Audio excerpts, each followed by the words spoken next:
County, they decided again they don't like the Constitution. They hate the cops more. They want to spend more money to say the cops can't wear the thin blue line because that's racist. And they're out there in Springfield Township in Montgomery County, the sign of the suburbs, becoming more and more like Philadelphia every day. One quick update. And again, the media will not put the resources on it. We're trying to through various sources. The guy who stabbed one and killed one and stabbed two people or three yesterday in Macy's. Murder in Macy's. Sounds like a TV drama. Does. We should create that. Yeah, the sources that send me stuff, they've tracked at least 12 arrests for retail theft. A lot of it in Philadelphia. But guess what? This clown has been arrested in Bucks, Delaware, Montgomery, and, of course, Larry Krasner. And soon in the new year, by the way, we're rebranding it to Krasner World. That land to tell us that Larry Krasner influences the suburbs with his nonsense just as much as the city. I don't mean to interrupt. That's the first time I hear it. He was arrested in multiple counties? Yes. Are you kidding me? No, we know of a dozen, but multiple counties. Oh, man. Yes.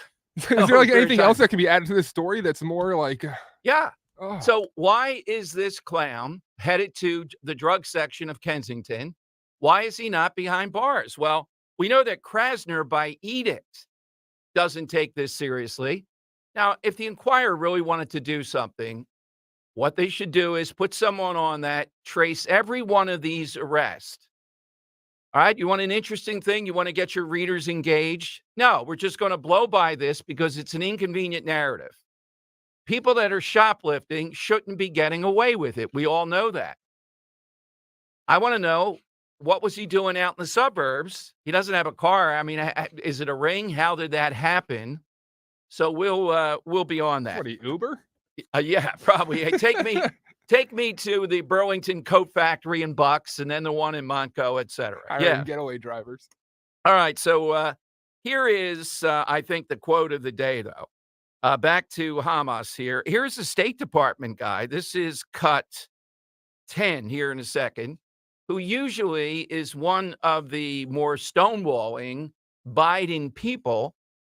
And listen to what he says about the idea of why Hamas will not release the women. I think there's 17 hostages or more.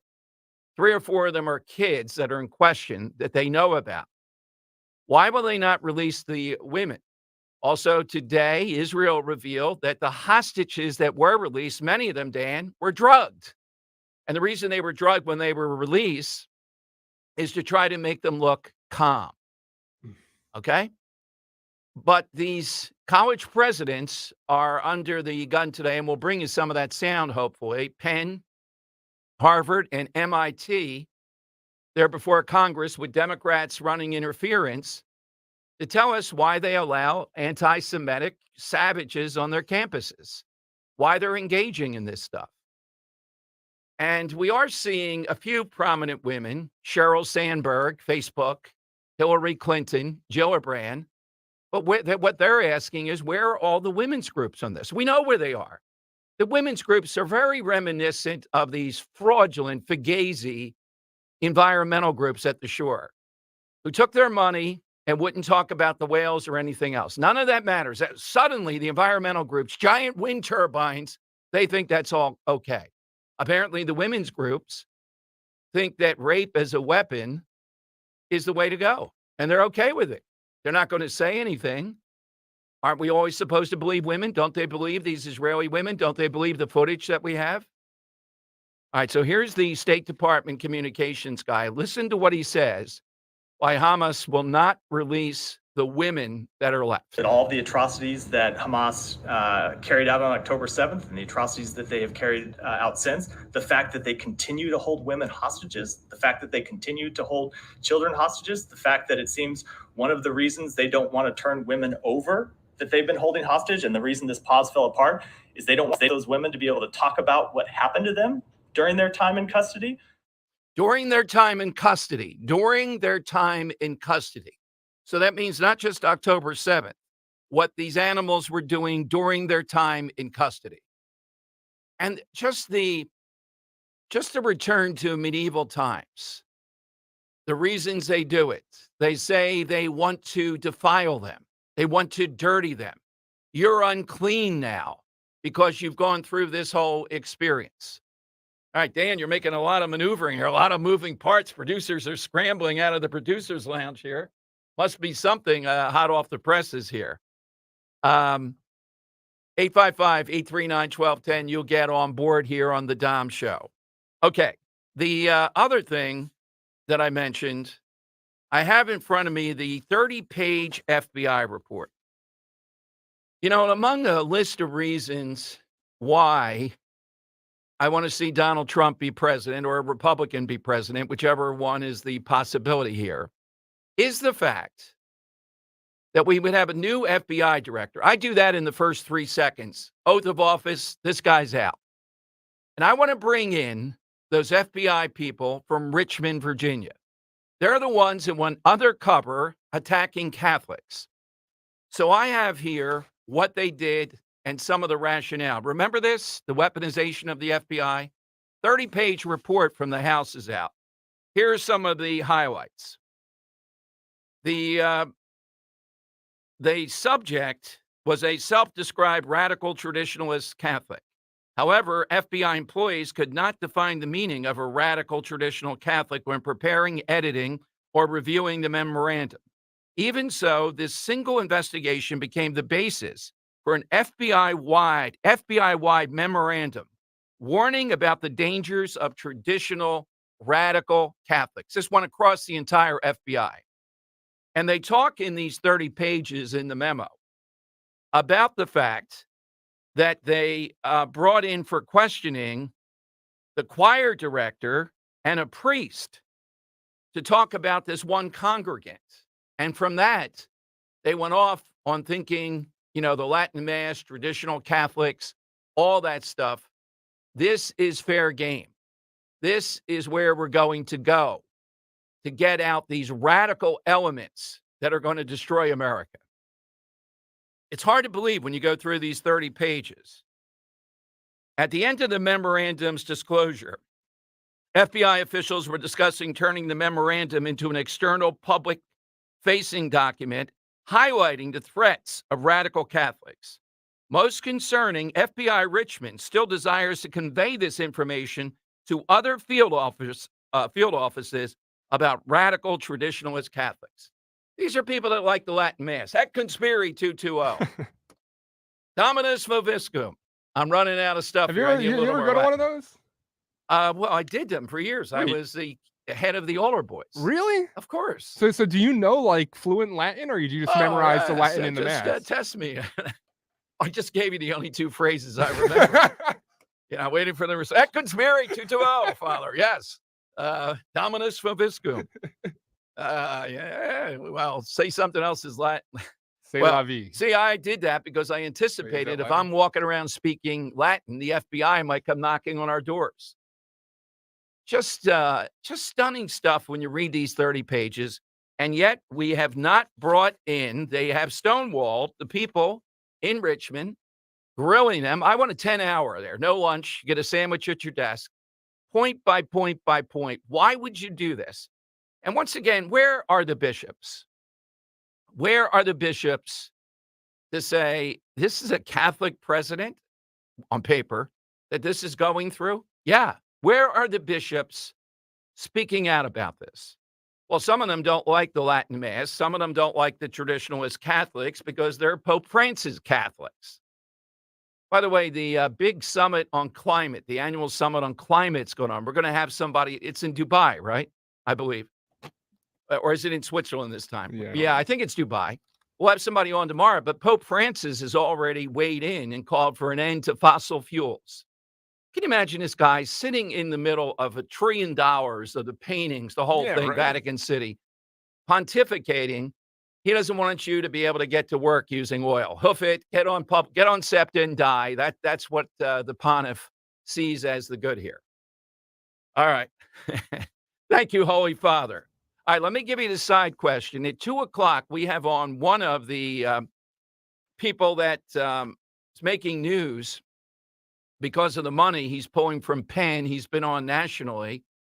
You'll actually get to hear one of these donors laying it out. Coming up, this guy, Paul Garrity, whose column drops at about 10 o'clock, 10:30 every day, he has a piece that not only goes after those people that were committing a mini crystal knock over at Goldie's, the falafel restaurant.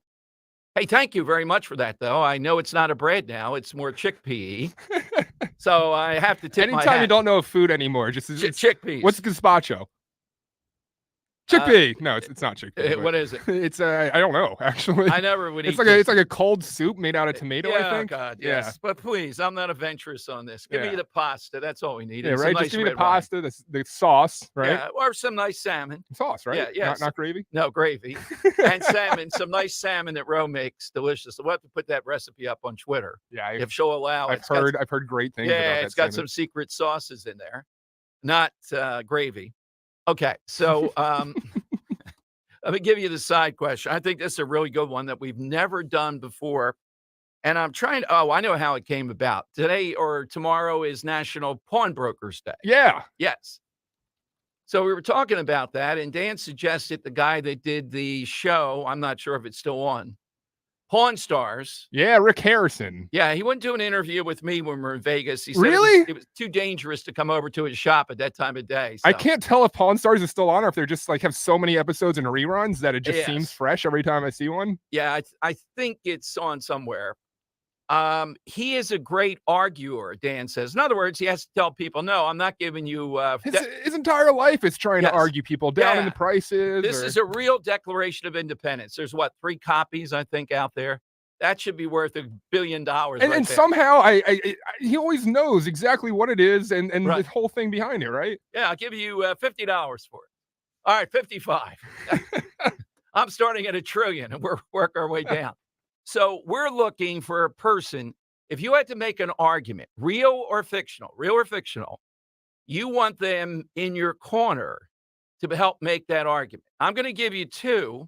One, I've told you, he is the greatest. I mean, it's a shame he's such a rat in other ways, but Governor Christie, for my money, on his feet, is the best infighter that I've ever gone toe-to-toe with.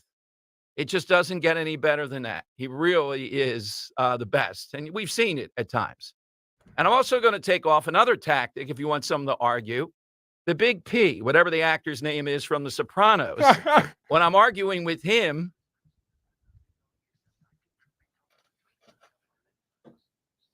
Sloppy Chris Christie. Chris Christie. Can you see him on the stage with him, DeSantis, Nikki Haley, all pectoring? Oh, my God. I'd love it. Oh, yeah, it would be nice. It'd be fascinating. It'd be horrible for the party, but fascinating. It would be. I'm going to take Big P off because he and his son with no neck. Oh, you get his bodyguards, too. Yeah, he has people coming behind you.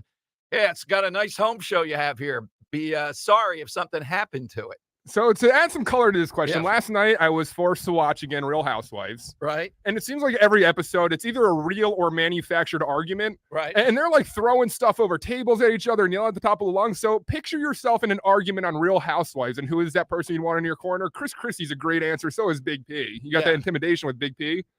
I might take if we're arguing over the phone in specifically. So an argument over the phone, I'm taking Rich Little. Because you get how many different voices with that? Oh, yeah, exactly. You know, and so many different arguments. You can have Ronald Reagan arguing for you in that case. We might be able to do a side I question. think Reagan himself. Those women, usually the ones that I see on the Housewives or whatever, are some of the biggest disgraces to Italians. Yeah, you know, like Teresa Giudice and her craziness? We might say, name your ethnic group and give us the best disgrace to that. Like, I don't know who the Pole would be that is the biggest disgrace to worst Polish person of all time. Let's see what Google says. All right. Maybe we're just good people, you know? It's not on us there. Poles, yeah. I don't see anything. I don't know who the worst Italian is. We'll take Nancy Pelosi off the board. You're not going to win with that. That'll be in a future show. Jim Kenney's in the running for the worst Irish person, without a doubt. Ooh. Who's the worst Pole? I'm still looking. I can't find. Okay. All I see is, number one answer. They're overall good people. Okay. Oh, my God. You. Yeah. All right. We're great people. hit us with that person. You have a dispute. You want them to help articulate the argument, not necessarily your lawyer. Could be any kind of argument. Ooh, I'm going to throw out another one then. Yeah. Alan Dershowitz. Oh, yeah. Yeah. Quickest, smartest, and he's like 85 now in his prime. That guy just lives to argue and debate. Picture him and Larry David yelling at each other. And every time I want to get him on just to tell that story again. All right, that's the side question. 855-839-1210. You get on board. AT&T and Verizon Wireless. Just push pound 1210. Dom's Money Melody today, Dan. Ivan the Terrible? Yeah, that's pretty bad. I think he was Polish. Yeah. We have a pair of tickets to see Andrea Bocelli. Ooh, time to Andrea say Bocelli goodnight. as Yeah. he returns to the Wells Fargo Center. Wow. Okay, that's Dom's Money Melody today. So, Dan, can you give us a clue what you'll be looking for today? Oh, I don't even know yet. I haven't gotten there. Oh, Yeah. he's keeping it under wraps. It's a TBA to me, too. It's in a mayonnaise jar in Funkin' It's a big Wagnall's prize front today, porch man. today. So this is going to be one you're going to have to stretch a little bit. This can't just be a simple question here. I'm thinking what I might do is Andrea, through his career, Yeah. has covered and done different versions of very popular songs. So I Right. might ask who the original singer of a cover version by Andre Bocelli okay. is. Yeah. Now, don't go out Like the there. opposite of the normal for the They'll money. be dollars. sitting there with a list of every song that he's covered. Maybe a duet doing the great Eminem with Taylor Swift. That would be a big seller. Ooh.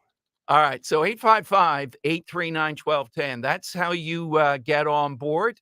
A lot of great guests, including this donor taking money from Penn. The first time we've been able to get somebody like that on. It all unfolds next on Talk Radio 1210.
You know you got jacked for the car you drive. Carjacking will not stop. And the last thing you should do is call the cops. Cops, cops, cops. If the cops arrest the carjacker and bring him in, There's a social justice warrior, not a judge of sin. Their story of woe will melt his heart. It happens without fail. They will be out in an hour. They will be out in an hour. They will be out in an hour, and they never pay any bail. All right, that's the Earl of Tacony with his Christmas album rolling out today exclusively for the Dom Giordano Show. By the way, Christopher Wray is testifying or just got done. And again, one of the top 5 reasons to elect a Republican is to fire this guy, whatever you have to pay him to go away. Thank you, Chris Christie, for pushing him in there. Thank you, Trump, for not realizing what a disaster this is.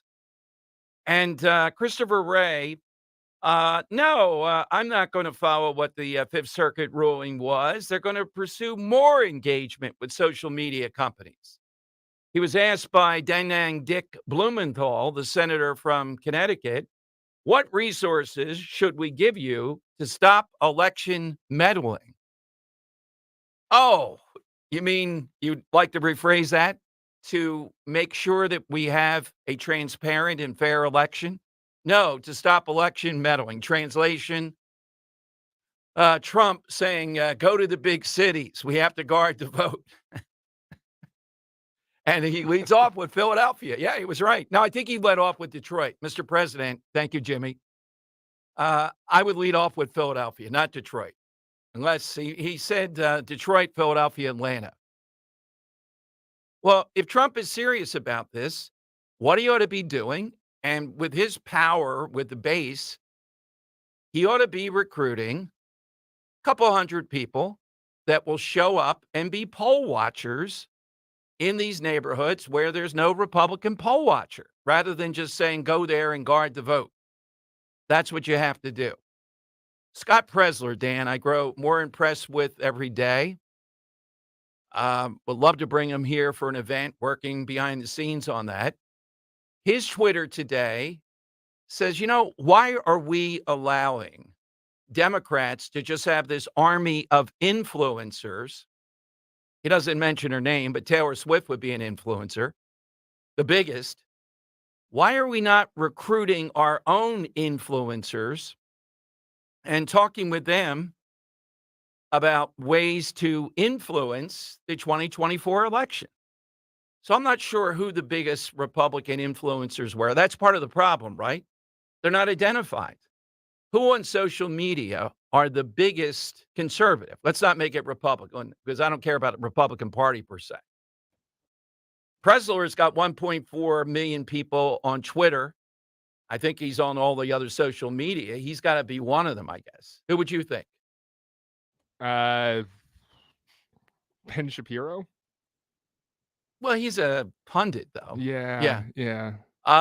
Like, I think radio, I mean, I think you're an influencer. Yeah, but I mean, I'm talking about influencers with a very young, I'm talking about influencers with 18 to 34-year-olds. Who was that one guy that was really controversial that just got arrested overseas? Well, maybe we don't want to do it. But no, he was big. He turned a lot of young people conservative. Yeah. Well, that's what I mean, why are we not doing that? Give Presler, I mean, he doesn't have any time. I'm sure he's got to earn an income somehow or another. Give him some resources. I would turn him up with you in a few minutes and hand him off to him, and he'd get him. And away we would go. These are things that are doable. Do we want to win, or do we just want to have a blast, sucking up the juice of how exciting this is going to be? It's not about excitement. That's important. It's about winning in the end. This is so winnable.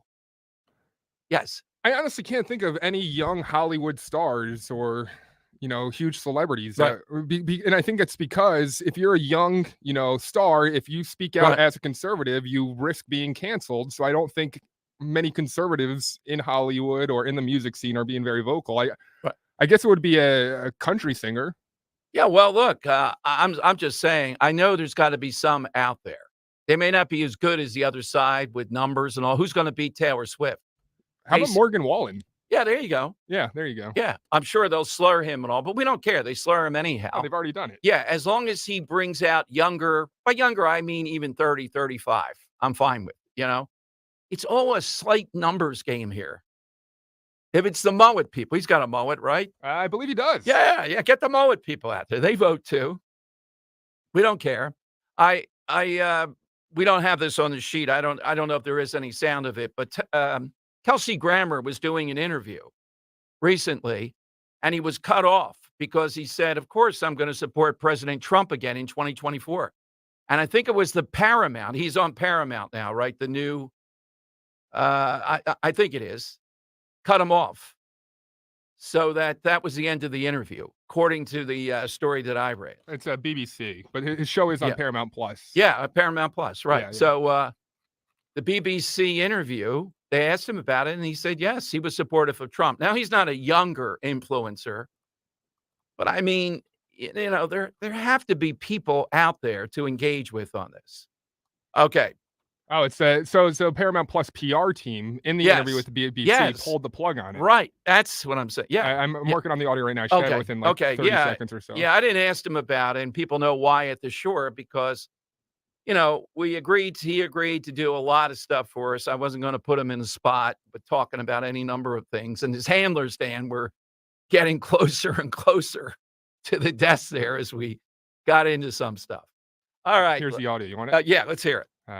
I go back. Early on, who had a great comeback, but also was a Trump supporter. You were a Trump supporter. I'm fascinated to know if you still are. I am, and I'll let that be the end of it.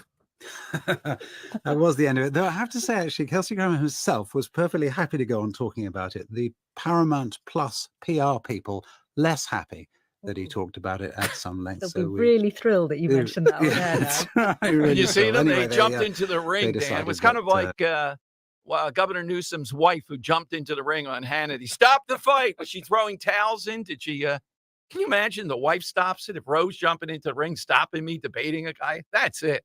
Magic Rat says dirty jobs guy, referring to Mike Rowe. Oh, yes. To debate, make your Oh, argument. I thought it was for, trying to... an influencer. Oh, yeah, sure. It works for both. Well, I think he's vaguely a Trump supporter. He hasn't said it directly. He is one of the most credible people in the world, Mike Rowe, I think. I mean, if you don't think he's credible, then you're just trying to chip away. You just don't like the argument. That's all that it's about. A little bit of Liz Cheney here, too. I want to talk about Liz Cheney this hour. Here's Liz Cheney with Rachel Maddow last night, and this said it all between the two. Dan, I think the first interview could have been with Maddow, or was it the Today Show? I'm a little bit unclear. Oh, I don't know. She did so many interviews. Yes. It's hard to keep track. But this was we have one clip from each network, I think, today on her. Yeah, this was the big interview last night, though. And she and Maddow saying, is this weird for the two of us to be doing this? Oh, my God. Here's how it sounded. Liz Cheney, wow. Thanks for being here. Thank you. It's nice to meet you. Really nice to meet you. Is this as weird for you as it is for me? It's pretty weird. Yeah, it certainly is. Your intro brought back a lot of memories. But I think that it just is a real symbol of how grave this danger is. There you go. There's the money shot. It's a real symbol. Rachel Maddow and Liz Cheney joining arms. Yesterday, we told you, if you missed it, and Dan put a whole production behind it every time I think of it. One excerpt from her book, when she was headed off to be on the committee, the January 6th committee. The father, they were having lunch on New Year's Day, comes to the passenger side of the car. Her husband's at the wheel. Leans in, hugs her, and says, now go save the republic, daughter. My God. Oh, God. Did that really happen? Yeah, possibly, Dan. I take it back from yesterday. That's how crazy. And what is the main beef that the Cheneys have? Daughter, save the world. What's the main beef they have with Trump? They don't like the fact that Trump, for his own reasons, whatever, was way ahead of the curve. People are tired of these unending wars. And they resented that Dick Cheney, who had like 5 deferments from the military, wanted to send more and more people into harm's way. Let's face it, right? How many times did we hear it? People turned on this after a while. Trump came along and sensed it. We don't want to be forever involved in these situations. They do. Daughter, save the world. It's even better. The Cheneys, Nikki Haley, Any number of these people. They want to throw lives in there, American lives in there. For who? For what? To paraphrase the great Ricky Waters, who's up for the Hall of Fame. All right, phone lines are 855-839-1210. That's how you get in. Let me take one from Gary here quickly. Who do you want arguing for you? Hey, Gary, who do you want arguing for you? Hey, I would love to go with probably one of the best comedians on his feet. That would be Robin Williams. Ooh. So what's Williams going to do, do you think? Answer. You mean all the voices? He would. He is so quick and so witty. He would just turn around and change the subject. The person who asked the question wouldn't know what to do. Very nice. I love that answer because, yeah, he's incredibly quick on his feet.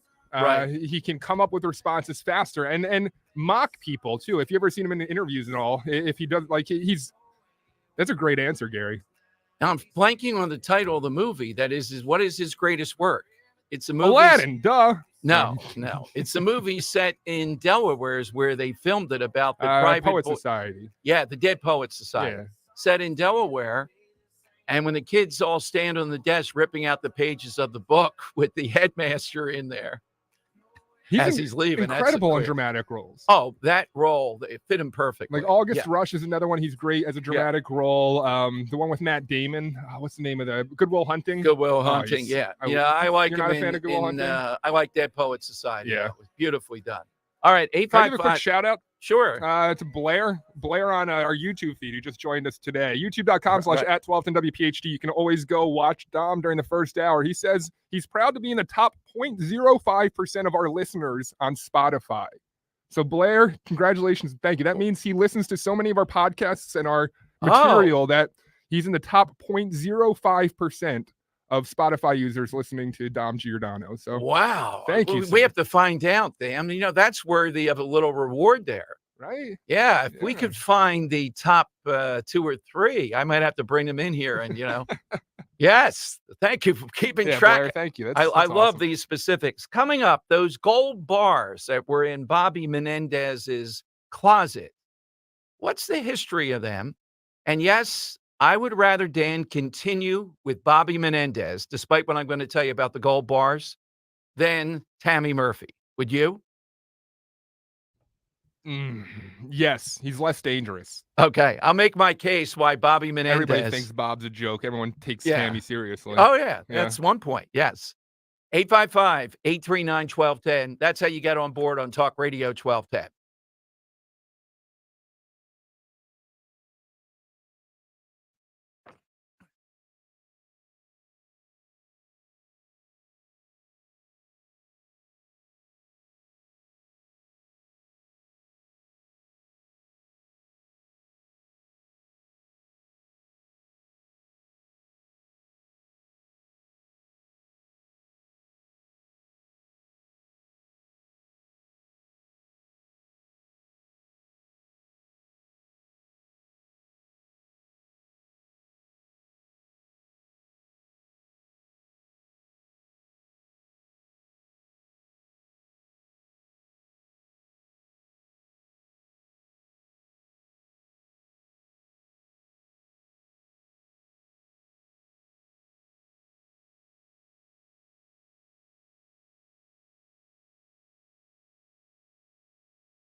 Okay, it is Dom time. Dan has whipped up something really special. You got to be here today. Whatever's happening, Andrea Bocelli tickets at 2:13, and Dan's question.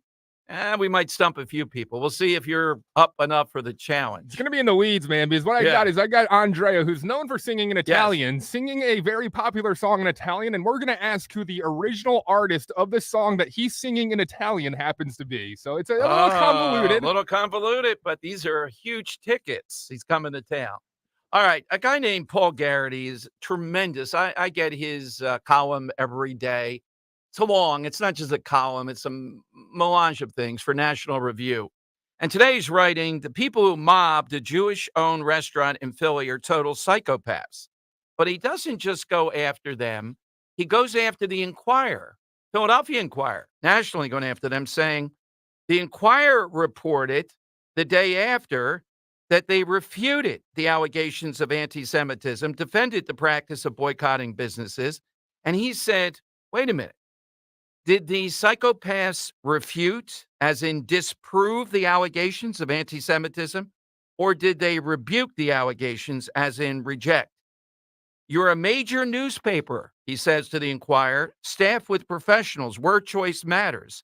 If this organization did refute that this was anti-Semitism, well, how did they do this? I suppose their argument is that the crowd wasn't anti-Semitic, because it made a similar chant outside of Starbucks. Then he mentions Starbucks ownership to several are Jewish. So, yeah, the Inquirer prints, and do discerning Inquirer readers who look down on talk radio, do they realize they put the word refute? How did they refute that this was just about the ceasefire, not anti-Semitism? When you make up a list of Jewish businesses and go after them, the Inquirer thinks just saying you refute it apparently is enough. He then goes on to mention this guy that we're going to try to get on the show, and I wanted to throw this into the mix. His name is Ellis, Professor Ellis, University of California, Santa Cruz, John Ellis, emeritus.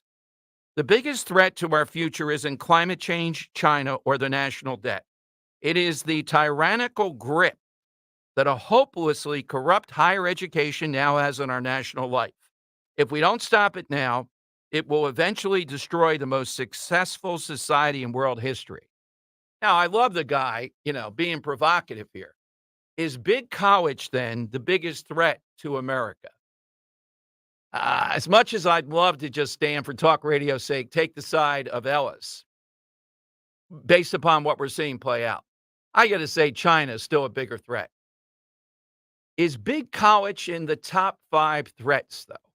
And I would answer yes. Big college is in the top 3 threats. I'm not sure about number 2 yet. Okay. The national debt. Number 2 is the border. The border. Yeah, being overrun that way. Yeah. But big college is the mechanism that's indoctrinating people, allowing them to run wild on campuses, as we're seeing now, and as we see play out in Philadelphia. The other interesting thing is, what is it with all these protests? This one in Philadelphia has set off more reaction. Now, these people are savages, the stuff they're proposing and what they support. But are these not kids' play in comparison to the George Floyd summer? The George Floyd summer was burning down buildings, attacking people, blowing up ATMs, overturning police cars, setting them on fire. Yet the same voices were not heard almost at all, like Josh Shapiro on that. Didn't hear anything from him on that. Seemed to be vaguely supported. Well, they had justification. Hamas doesn't have justification, and the people that did the George Floyd summer, they don't have justification either. They're both wrong. They're both out of control. You had something? Yeah, no, just back to the colleges. It's not only the indoctrination aspect of it, but they've kneecapped an entire generation financially. Yes, it's caused all that, yeah. I think that plays a lot into why I consider them a top 3 threat myself. I still think China's clearly number 1. The guy goes a little bit overboard. I know he's trying to be provocative. This is starting to make some news today. But, what are some of the other things that are threats? You're right. It kneecapped an entire generation, the indoctrination, just the accomplices of the Democrat Party. It's created a woke culture. How many different things can you say that are wrong with this? So, yes, it's in the top 3. China is number 1, though. Keep the eye on the ball. Is Russia number 2? I'd say no.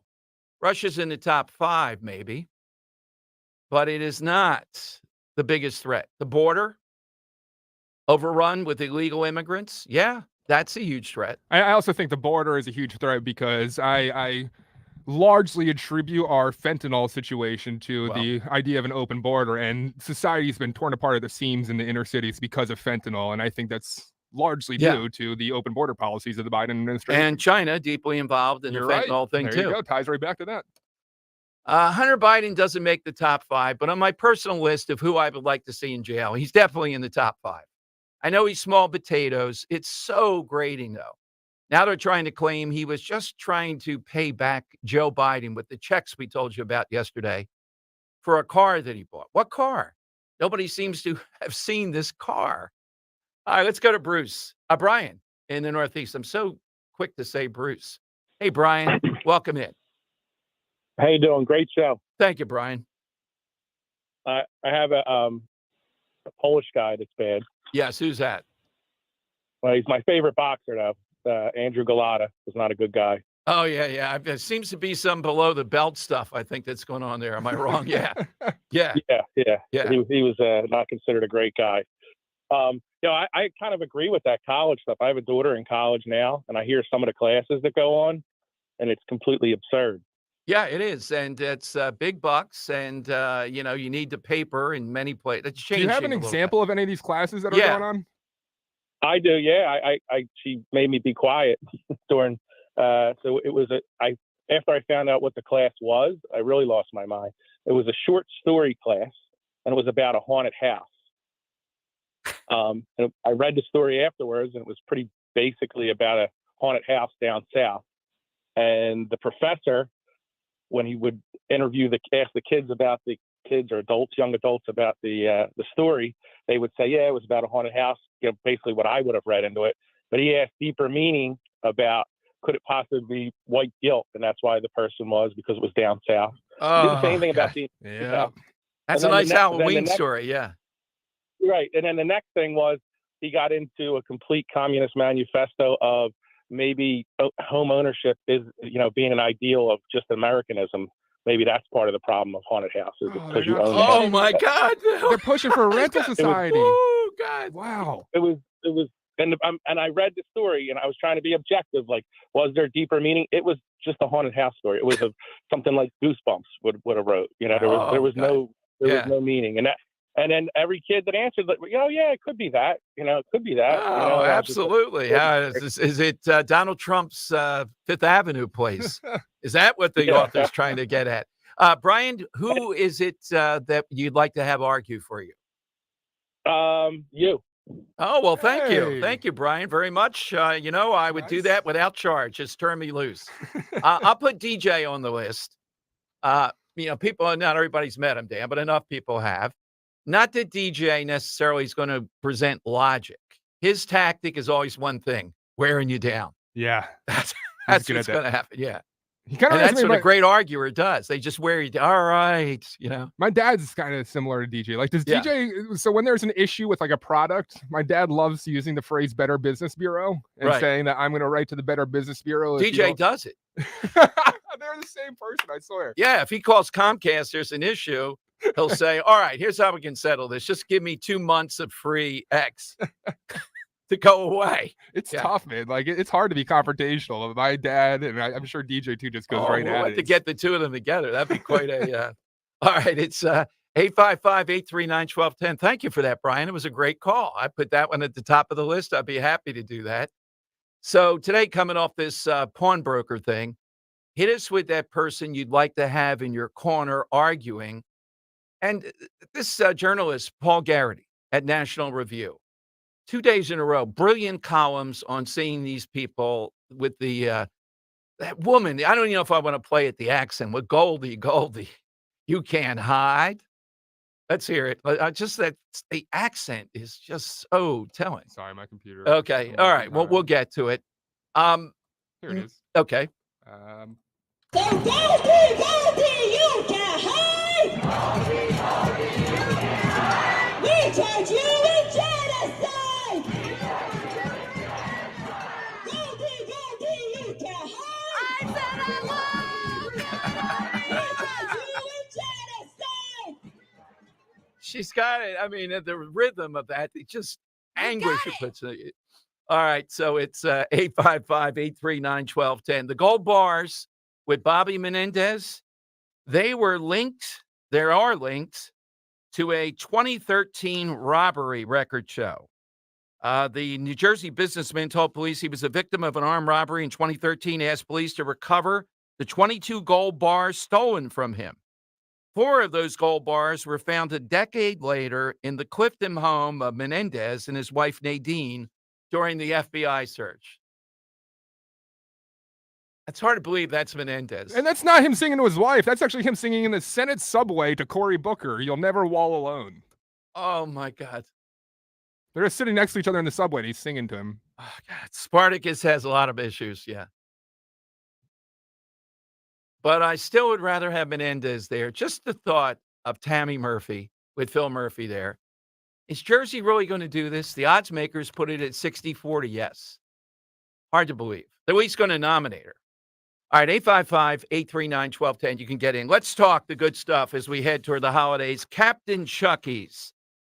You ready for company? You need to take food to a party or get together? Captain Chucky's, of course. That's always the answer. Remember to take Captain Chucky's brand new product, Philly Famous Clams Casino, mouth-watering addition to your table. So my usual stop on Saturday is over in Flowertown at my Captain Chucky's. I was talking to them, and they said, a guy who is an aficionado of Clams Casino, claims to be the world's expert on it, gave A's to Captain Chucky's Clams Casino. They're delicious. Yeah, he's a listener. He knows who he is. Yeah. Can I interrupt your Yes. live read real quick? Because we just moved over to Jersey. Yes. And we took a short drive and found out that there's a Chucky's nearby. Runnymede. Yeah, right in Runnymede. You should have seen Maisie's reaction. She was so dang excited to see that was there, that we can now load up on those Chucky's. Yeah, I mean, it was from Port Richmond. There weren't too many Captain Chucky's. Yeah, there is one. Every time we went to our sisters in Yardley, we make a stop. There's one in Northeast Philly now, too. Oh, yeah, great. Right. And it's a perfect time to check out all their offerings. Delicious stuffed mushrooms, various salads. You'll save so much letting the folks at Captain Chucky's prepare your holiday table. Perfect time of the year, all those side dishes. Of course, the choices of breaded, non-breaded crab cakes, literally a crab cake for everybody. Dessert, soup, sides, appetizers, the Dom roll. And they use only the highest quality ingredients. Ergolf shrimp is a huge hit. Always wild caught, never farm raised. Get those orders in now, though, for the holiday season. As Dan mentioned, there's the Vogelsang family. They're over in Runnymede. But in addition to that, there's Wayne and Elaine Jones in Chester Springs, Frank Chirillo in Bluebell, John and Cindy Clark, Huntington Valley and Ocean City, Chris and Donna Ryan in Seattle, the McCann family, Seattle and Ocean City open Fridays and Saturdays, noon to 5.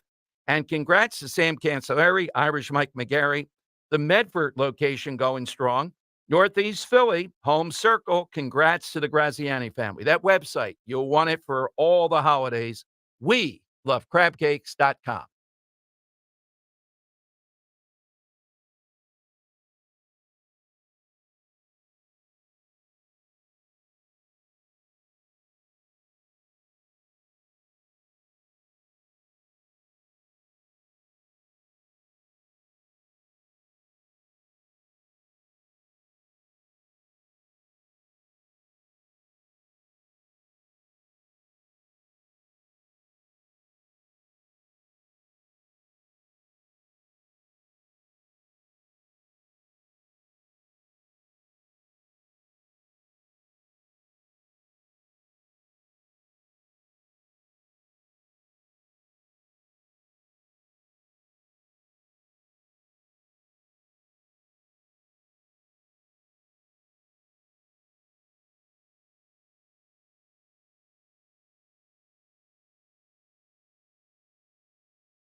Tom Giordano Show. Welcome in, 855-839-1210. Springfield Township, I mentioned, we're going to have a special guest on who spoke there last night in opposition. It was very moving and constitutional. This township in Montgomery County, not the Delaware County, Montgomery County, is going to appeal after the court laid out constitutionally how you can't prevent cops from going with their thin blue line. That is not a racist statement. It's arbitrary at best what the heck you're putting into it. So when this first came up, and I guess it was last January, Dan, I know it was very cold. Why does this concern you? Why are you here? Yeah, here's doofus number one. I get these guys outside, and, I have this real nice device now. All I have to do is plug a microphone into my phone, or I could even use the phone. Technology's great. Yeah, it's all set up, and I sort of know what I'm doing with it. So I arrive there, and I'd say, hey, how about a word here? They sniffing out right away. They must have heard the radio guy's going to be here. They accused me of wanting to jump to the head of the line. Here's how it sounded. Let me start. Sure. Why does this concern you? Why are you here? Well, it's a matter of public interest. You mean if I'm not from Springfield Township, I live in Germantown, so it's close. But beside that, it's a matter of public interest. I'm a big supporter of the police. We're going to have a lot of folks from our township who would like an opportunity to speak. So I would just hope that you wouldn't try to jump in front of the line. That's all. No, I'm not going to jump in front of the line, but it seemed to be a little bit more than that about why you think I'm here. Why are you here? I told you it's a matter of public interest, and I support the police. Here's part two, though. We just want to squeeze this one in. He doesn't see any controversy here that they're calling the police, every one of them, racist, and saying a thin blue line statement is a white supremacy argument. Here's what the doofus said. Why is this such a controversy in your mind? Can you give me an overall idea of why that may be? It wasn't a controversy, actually. We're just here in support of the resolution. So there's no controversy, really. We just want our commissioners to vote the way that they have committed to vote. Well, there is a controversy. I mean, when it gets this much attention far from Springfield Township, I would say it's a controversy. No? You're certainly making it one. Because you just thank told you very us much. there we go. to come Yes, out to yes. our township to Not the unconstitutionality, no. sort of speak when we have. No, I didn't tell them to speak. I said to come and support the police who want. Yes. Well, suppose I said Your to fault, have, Tom. It's all suppose you. I said to have them come and speak when it was their turn. Outside agitators. What was that? The Old South over there in Springfield Township? You're an outside agitator, son. What are you doing here? Oh, man. He's angry about our upcoming guest, too. I have a clip about that. Here, our upcoming guest. Here's what he said about her, Angelina You had Banks. a guest on your show who was a person who's run for office here. Angelina, yeah. Yeah. Do you know how much she received of the vote when she ran? This guy. No, it matters. What does it matter? He got out his pocket calculator. Yeah, right? Tell me, right? What a doofus. I said it. The women there, Dan, look like a bus tour that arrived here from a pottery class in Santa Fe. That's what it was like. That's what they were agitating for. We had one of them on later, too. We'll play that later. But Angelina Banks, the person in question there, very moving speech last night.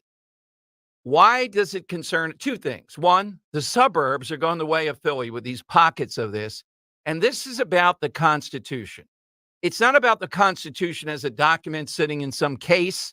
It's about the everyday application of the Constitution when cops can't express themselves as the thin blue line without being bludgeoned by these clowns in Springfield Township, doofus one.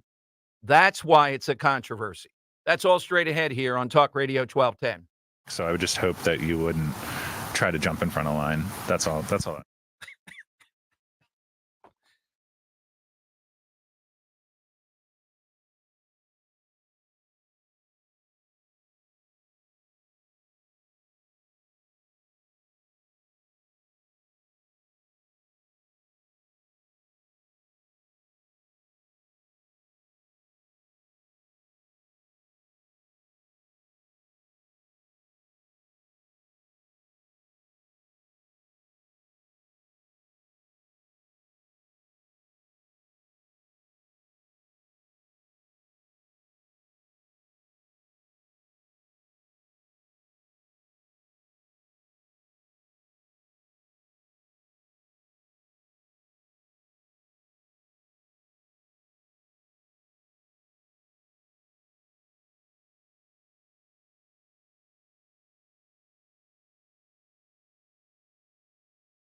The right to free speech is vitally important because freedom of speech is inextricably intertwined with freedom of thought.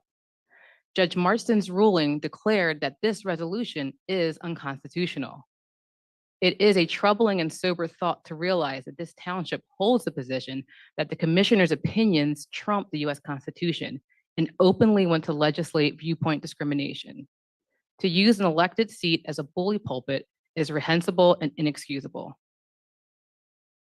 Yes, that's our guest, Angelina Banks, who spoke last night, I think probably over the heads of that august body, the commissioners of Springfield Township. And this story has been going on for a couple of years. She mentions here, Dan, in the speech, also you must consider all the implications of this blatant disregard of our Constitution. Also consider the rapid uptick of crime in the Collier counties of Philadelphia. You must take into account that crime is up over 30% Of Philadelphia. in You must Montgomery take County. into account that crime is up over 30% in Montgomery County alone. This resolution directly has had a negative impact on Springfield Township's officer morale and of those in neighboring communities. To seek to limit the constitutional rights of the very men and women who swear to serve and protect everyone, despite their opinions, is appalling. The township's need to define permissible speech attempts or compels us to find any value in any speech that is permitted. So the speech, and we'll go to Angelina in a moment, is of exactly what the Constitution is all about. And the other thing that I always try to highlight with this, what the heck is happening in the suburbs? If this were Philadelphia and you saw these sorts of antics, you would chalk it up to the progressive wing, dystopia, how out of control it is, right? But in places like Springfield Township and pockets of others that I remember we went through this with Radnor. You couldn't use not only the Red Raiders mascot, but just the Raiders. And remember the woman who was the president of the school board, Dan, the immortal words, but for me. For me. Yeah, and just the politically correct nature of this. Well, we know that a lot of people have moved from these progressive hellholes to the suburbs, and they bring the same values with them. They get in positions of power, and they start to cause trouble. All right, let's go to Angelina, who talked at the Springfield Township Commissioners last night. She's in Springfield Township. Angelina, thanks for coming on today. Hi. Hi, Dom. Thank you for having me. Well, talk about last night now, after all this. What was the rationale given about continuing now to spend more money to appeal this? Okay, yes, Dom. But before that, if I may, I'd just like to say something. Now, before those with opposing views call in to declare that I don't speak for them, I never claimed to. I speak for myself. I speak for my family. I speak for friends and fellow community members afraid or intimidated into silence by this toxic, woke, bully cancel culture. I speak against those who hide behind their computer screens, slandering the character of good men and women who are committed and unwilling to do what those gutless, race-baiting keyboard warriors can't and are unwilling to do. I speak in support and solidarity with the brave men and women who put on that uniform day in and day out for their partners who have to live in daily fear in regards to their level of safety and who have to deal with intolerance towards them and at times even their children. Lastly, I speak out as a red-blooded, God and freedom-loving American who has every ounce of appreciation for the liberties afforded to us through the U.S. Constitution. Well, thank you. So. We adjourn right now. I find in your favor. Well, realize, I was not impressed at the one meeting that I was with Angelina over there at the end, and we had the president on. Nice enough guy, but my God, this is so clear. The thing I wanted to ask, and you and I have talked when this first started, what is propelling it there? Is it that many people, or is it that these people run for office in a place like Springfield Township? Are they afraid, or are they in agreement to twist all this and say the thin blue line is white supremacy or whatever they're claiming it is? Honestly, I think it's a combination of a lot of things. I think, one, that they really do seek to curtail any speech that they disagree with. I think there is a bit of ego involved. And I think the zealousness of the progressive left mentality also is affecting the judgment of some of our commissioners. So what happens next now? It's on appeal, and during this period of time, the cops cannot wear this. Is that where it stands? So like essentially, the resolution in one sense is fairly redundant because the uniform code that they already have prohibits them from wearing this symbol anyhow. This is something that they wear in their personal time. It's something that is not in any way affiliated with the township. And I think that some of the problem with this resolution was that it placed no limitations on the time and place of displaying that. And so, that was a big part of the ruling. So it is on appeal. I'm not quite sure the specifics on whether or not, I guess they can, because that ruling is out and they haven't started the appeal process. Also, it seems to be a matter too, maybe they think they're going to force the police into paying the court costs here. That's what I've been told, meaning that, look, they should have never done this. These things always cost a lot of money. They failed to recognize there are resources out there. Thank God we know the attorney for the police. He's one of the best in the country.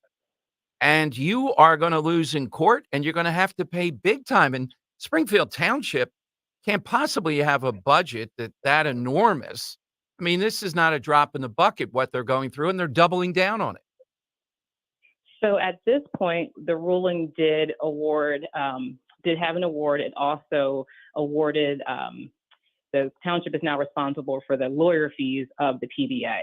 And so last night during the meeting, residents voiced concern about the tax implications and the budgetary implications.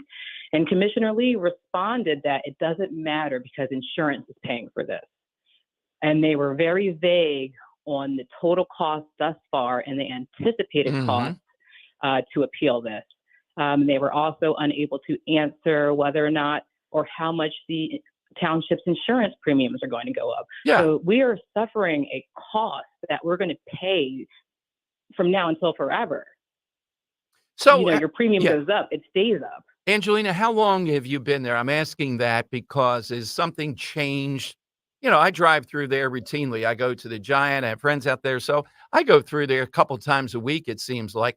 Doesn't strike me. And until this happened, I never heard anything about Springfield Township that was, like a Philadelphia light or something, even in Montgomery County. Have people over the last 10 years moved in from other places? What's triggering it? So I've been in Springfield Township for about 7 years. I was born and raised in Philadelphia. I left, traveled the country, and I came back to this area. And just in my 7 years here, the makeup has drastically changed. We have gotten a lot of Philadelphia flight. We've gotten a lot of people who left because they wanted better schools or they wanted a more diverse neighborhood. And this really, really started because of the former commissioner's personal vendetta, and the divide began there. There was no divide before this. There was no problems with our police.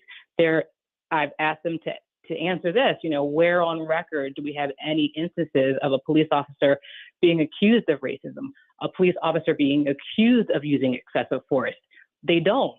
We have an amazing community in Springfield Township, and unfortunately, somebody threw a hand grenade into our community and left.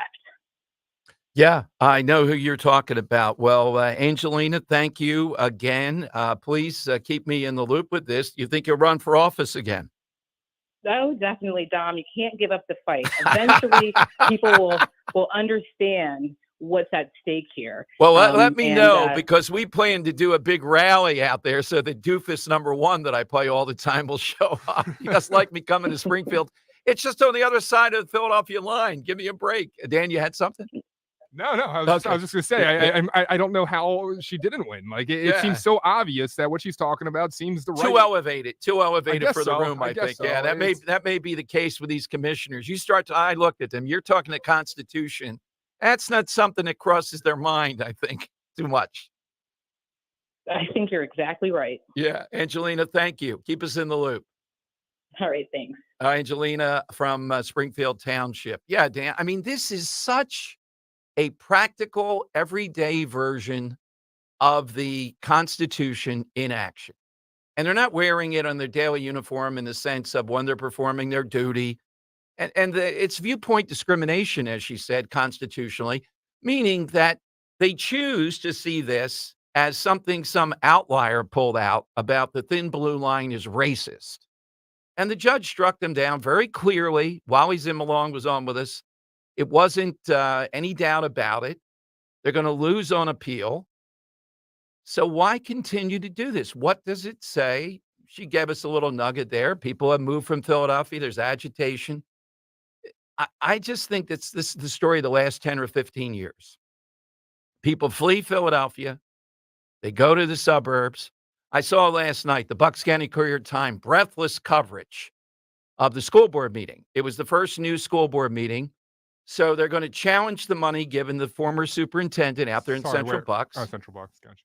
They are taking away they're going to nix the so-called book banning, which it's not. I just challenge them. Stand up and read Lawn Boy and read 10 pages, 15 pages of the book. Read that at your next meeting. Just sit there and read it, Karen Smith. She's the new president now. Oh, is she really? Yeah, oh, of course. Oh. Yes. And also, they're saying if that day you feel you're a female, you'll be able to play field hockey. If the next day you feel you're a male, well, then you play the other. Whatever you feel that day, that's the sport that you can play. These are the things these idiots voted for in the suburbs. Who are they? Again, people that moved from Philadelphia. Some of them were moving into the district or claiming to be in the district just to vote. In what universe, if you can't read the book at a school board meeting, do you think kids should have access to this in school? No one's banning the book. They can go and buy it with their parents if they want. Lawn Boy in the suburbs. I know they love their lawns, but I mean, come on. 855-839-1210. You get online. What does this tell us about a town like this, which borders right there? It's the first town, essentially, if you turn right coming down from Philadelphia, off of Bethlehem Pike, or Stanton. I guess it becomes Bethlehem Pike right around there. What does it tell us they're this adamant about attacking the cops? Former head of the NAACP started this, and they're continuing this nonsense. All right, 855-839-1210. You get in. Let me go to Charles in Paoli. Charles, you're on Talk Radio 1210. Hey, Charles. Thank you, Dom. Another great show. Thank you. Thank you. Say, I was listening earlier, and you made a point that you thought the education system was maybe the second or third or lower threat. Yes. I think it's the number one threat, Dom, rather than China or the other. And here's why. Wait a minute. We love to argue. All right, Charles, you're on. You got to make your look. I'm all about killing big college. I'm the first one to call it big college and all. But China, come on. What are you, a Chinese agent? Come on. Okay, here's why. Yeah. Every democracy in the history of the world has failed, not because they were invaded, right, but because from inside corruption. And that is what our educational system is doing to our youth. They are stealing their minds and hearts and soul. Look at the crowd of the Rules for Rebel crowd in the 60s. They now control the agenda of these schools. They control the courts. They control the government. They control the military environment as far as what the military is. So I contend that it's the education system and the corruption is a much larger threat to the United States and our Constitution than China will ever be. China doesn't have to invade us. They already have. Well, but I would argue, though, it's the Chinese, to your point, that are doing this. And by the way, the hearing today, Charles, you're making a good point. Some of these colleges, not just China, but China's a big one, and we don't have the sound yet, we're under fire for how much is foreign money influencing what Penn, for example, does. And I would say a whole lot. So your argument's a good one. You're right. The Roman Empire fell from within, excesses over hundreds of years, rather than an invader from without. But I would argue China's doing both the inside game and the outside game. I mean, look at what they did just because of saying free Hong Kong by a Houston Rockets executive. I would argue still China's a bigger threat. But I think you're making a pretty good point that big college long-term could be number two. Okay, well, we can debate over whether it's one or two, but I think it's the most significant one. You think it's number two? I say it's one. I say that China doesn't need to invade. They just need to convince the youth of our country, which will later control business, will then manage business, will then do politics, will then do will then do the military. They'll just eat us away. And there's a cycle that's been going for centuries called the turnings. There's a great book called The Fourth Turning you may or may not be interested in. But this has been going on for centuries, where this cycle of people come in, they just totally obliterate everything that they stand for. A crisis forms. Someone has to solve the crisis, like the hero generation in World War II. But it's been going on for centuries and centuries and centuries. And we're in it now, where this one crowd from the 60s is controlling everything and wants to destroy everything we value about the United States. Trust me, in combat, which I was in, you don't care what anybody is as long as they protect your six. But you need someone that you have confidence is going to protect your six. And we don't have that today in our schools, in our government, in our law, in our military. We don't have any of that.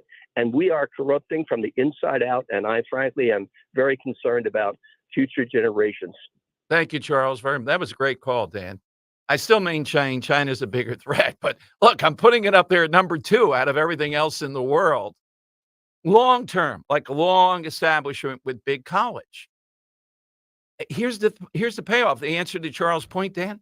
Why in the world, Dan? I'll coach him up. We can do it. It's Scott Presler, I'm sure, could help. You can help. Why don't Republicans articulate this more? I'm not talking bluster. With Trump, the biggest drawback with Trump, I can't stand, just bluster. He says something, he blows on to the next thing. This has to be a message drilling down, and that call was beautifully done. The country's destroyed from within. They don't like traditional America. They're actively trying to destroy that. These Palestinian brigades that we're seeing on the streets are third world-like within this country. Yeah. But I still think China is the bigger threat. But we got to get this guy on. Can I throw that up on Twitter?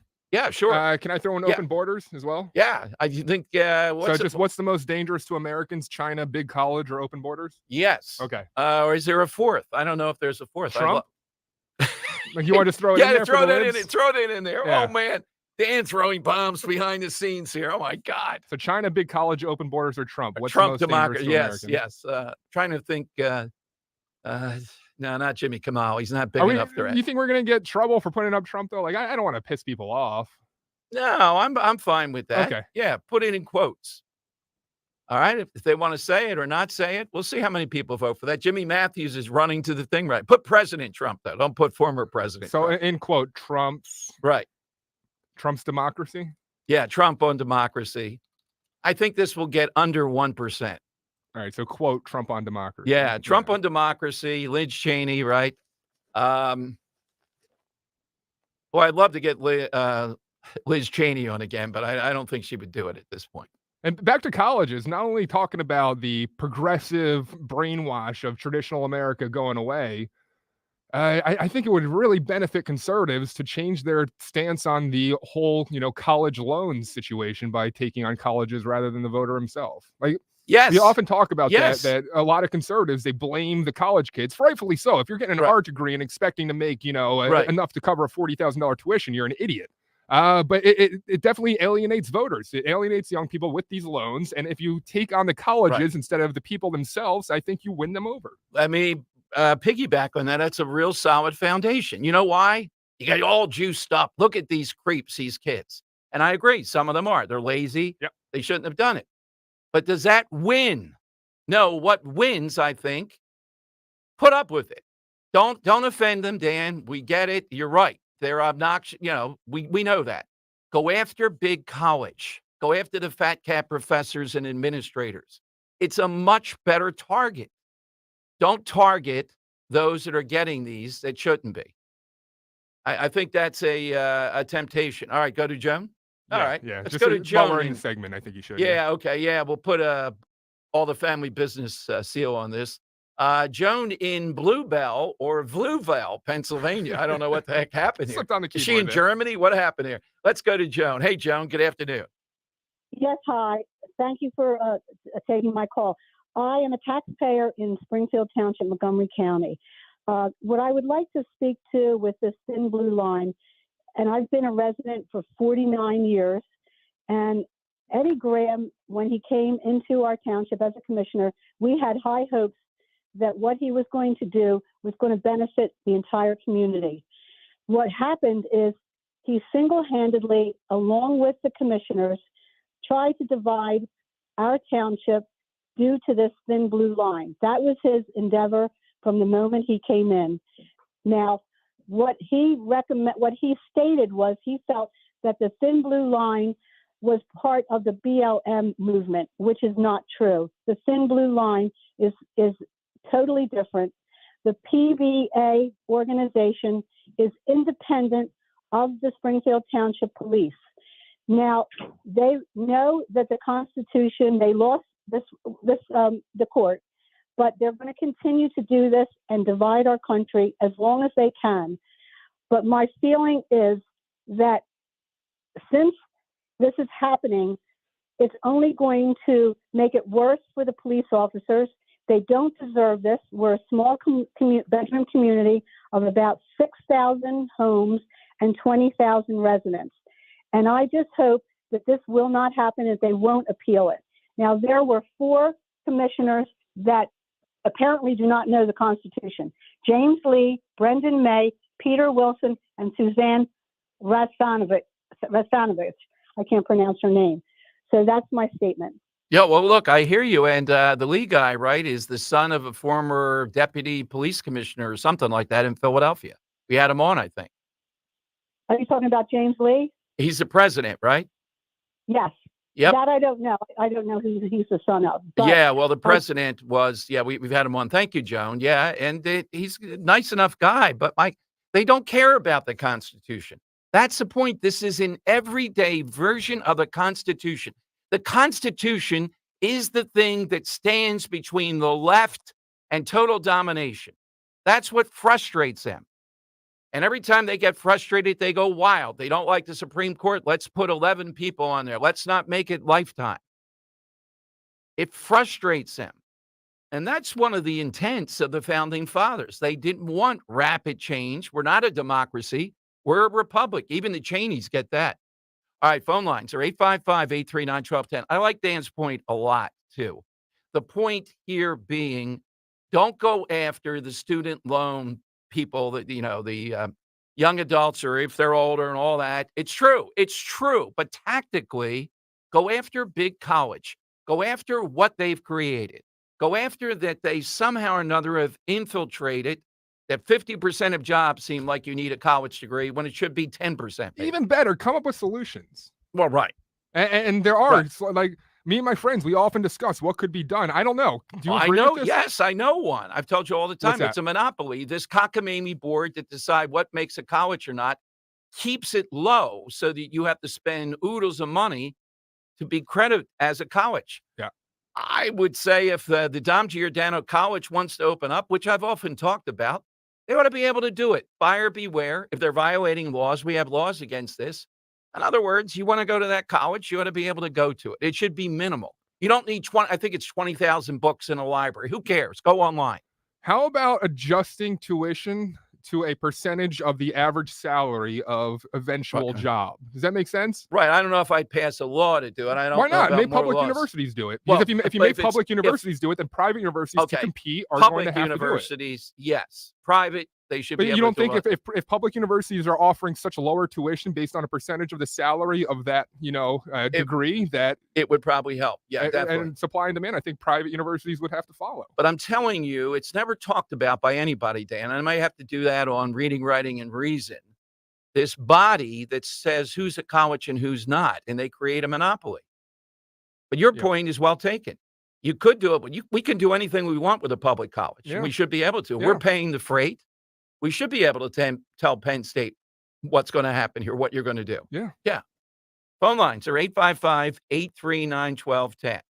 How's it going on Twitter here? What's happened so far? I like how you threw Trump into it. Come on. Surprisingly, open borders has taken off. Open borders is number one? 42.9% for open borders. That's crazy talk. 20% for China and big college, and then 17.1% for quote Trump on democracy. Okay. Now look, maybe we're splitting hairs here. I get the fear with border and all the stuff that's going on with it. But you really mean to see, we still don't get it, Dan. China, look, a new president can take on open borders, say it's Trump like he did before, and calm this pretty quickly. That's a great point. You can't do that with China. This is hand-to-hand combat for the next century. At Dom Show 1210, get your vote in. Yeah, you know what? I think in talk radio, oh yeah, the borders, because people get all fired up about it.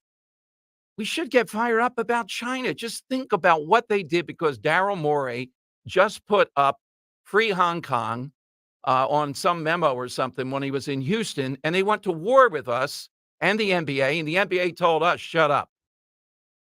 Just think about what a menace they are. Think about what they did with COVID. They killed us. The Wuhan virus. Just think about that. And you're going to tell me it's the border? No, it's not the border. And I'm looking at Josh Shapiro in Yardley yesterday, going off attacking anti-Semitism. That's fine, Josh. When are you going to condemn Kendra Brooks and the Working Families Party? When are you going to talk about your henchpin in the Democrat Party rather than just these Palestinian radicals on the street? You can condemn them too. I'm all on board. All right, 855-839-1210. That's how you get on board.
Joe Biden wants you to hire his son.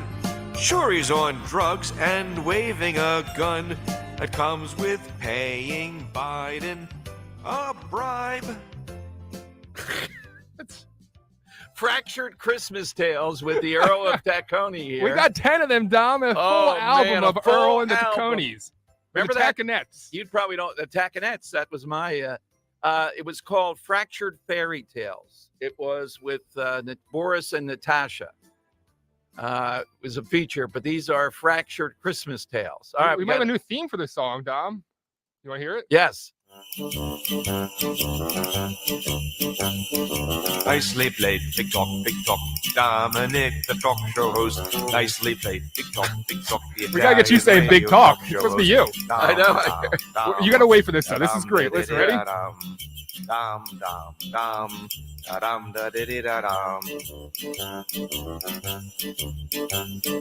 Billy has a talk show host. His name is Dominic. He's going to ask you questions, so you better answer quick. The Feast of Seven Fishes, oh, he hosted annually. The show is recommended by the Sons of Italy. Oh, nicely played. Well, I'm in trouble with the Sons of Italy. I think there was that stuff about dispute over Jersey Shore. I think and Snooki's not even Italian. Come on. Yeah. Let's see. 855-839-1210. Got a lot of sound, but we'll play that a little bit later. We have Karen Smith, the new Presidente out there in the suburbs.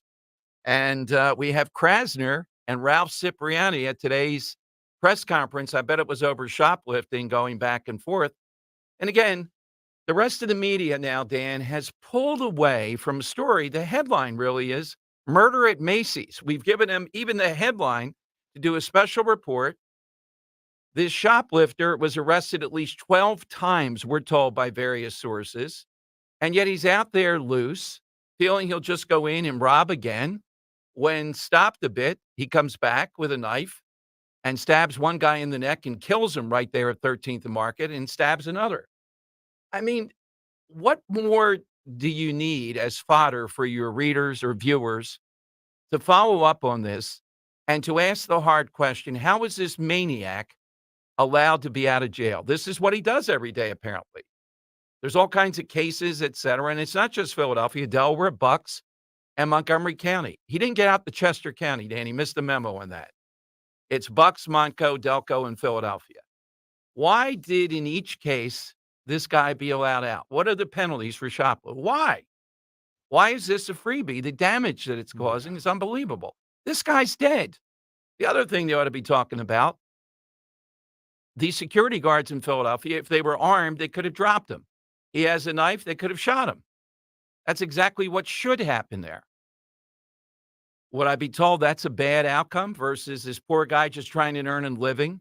And by the way, Steve Keeley's the only one, Dan, in the Fox 29 coverage who says they were loss prevention people rather than just security guards. And it appears to be they were looking for shoplifting. Didn't have to look too hard with this guy. Macy's has 250 reported police reports just this year alone. Krasner blames the police.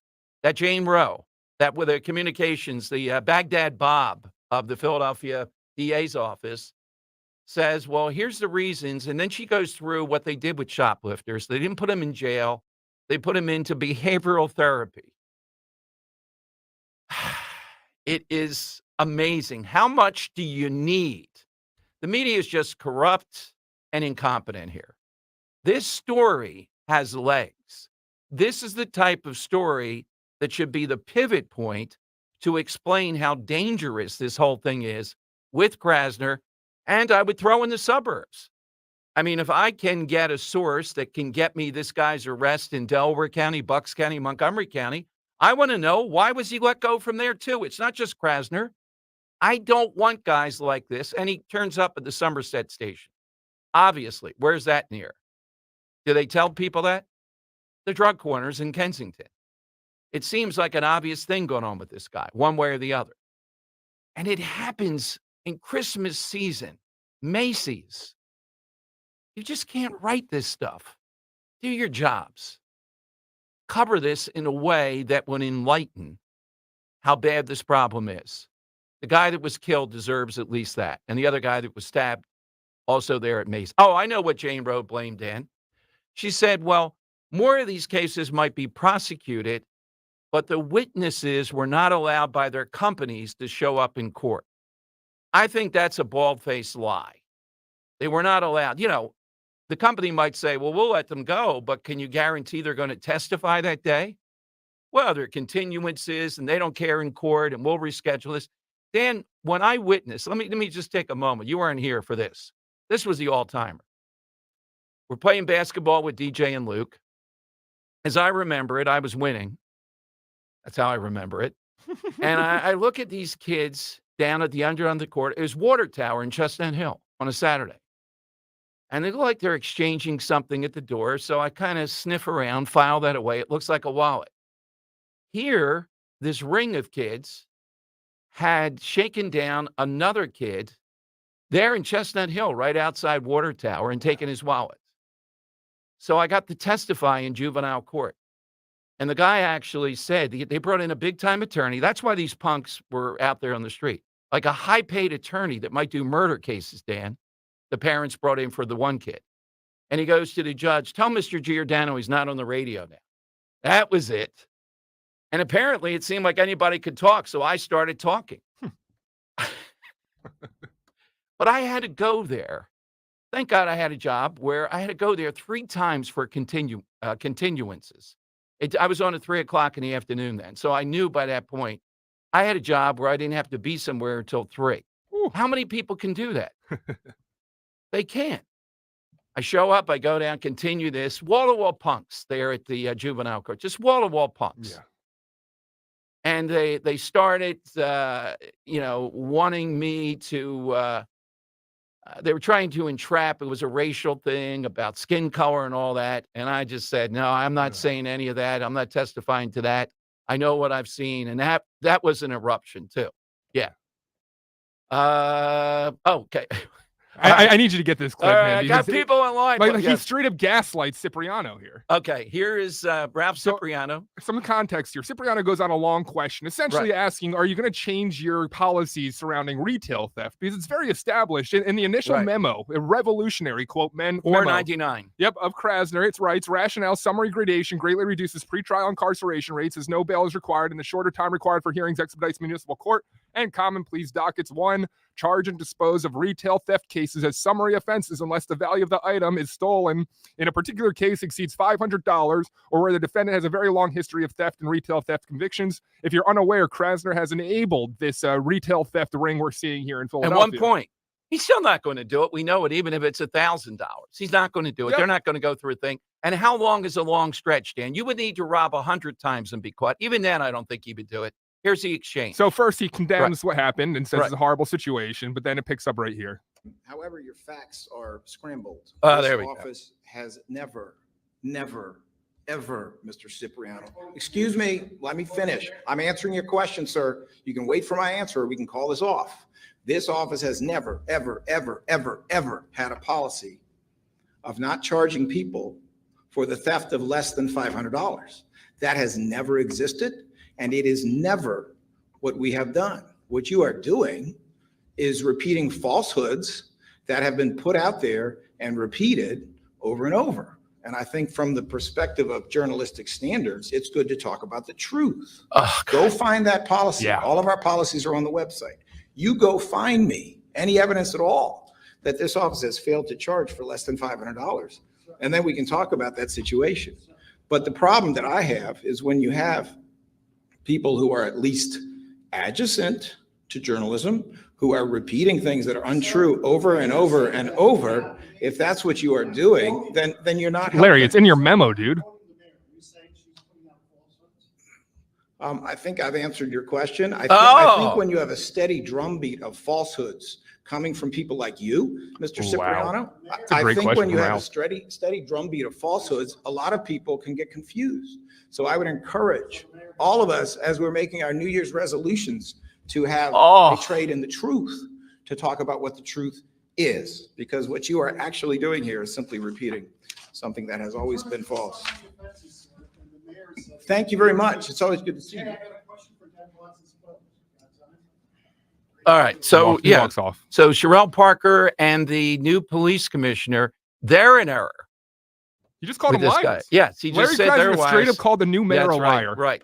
Now, what he said there, Dan, and I think what he's getting, we don't fail to charge. No, a summary offense is not charging, okay?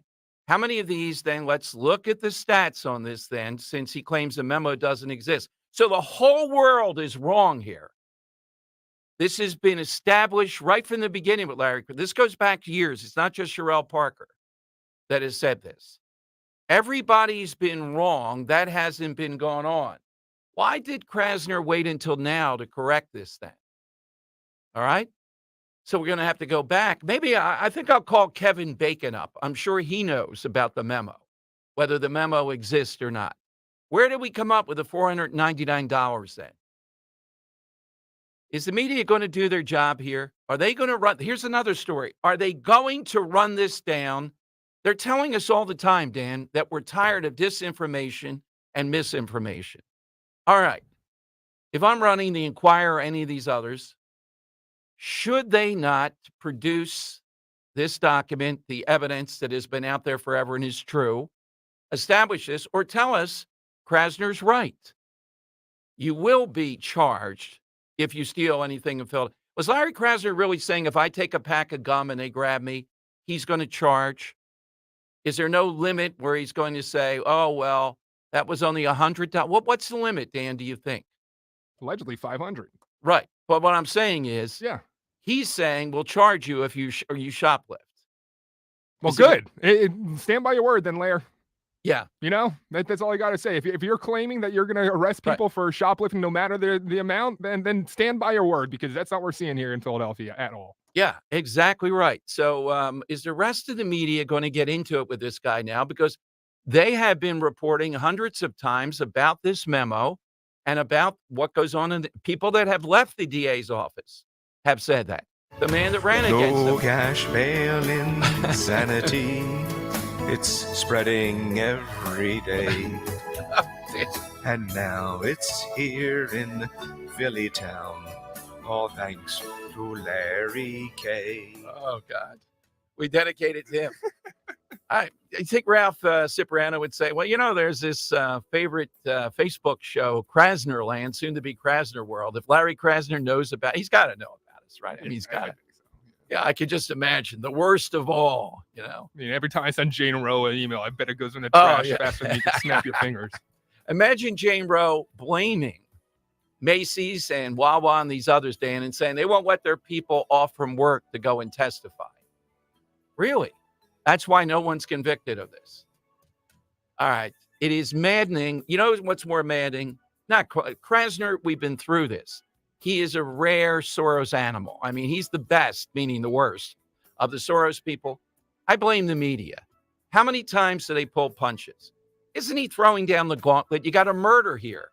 He's saying we charge people that are shoplifting. It's bogus to say otherwise. Okay.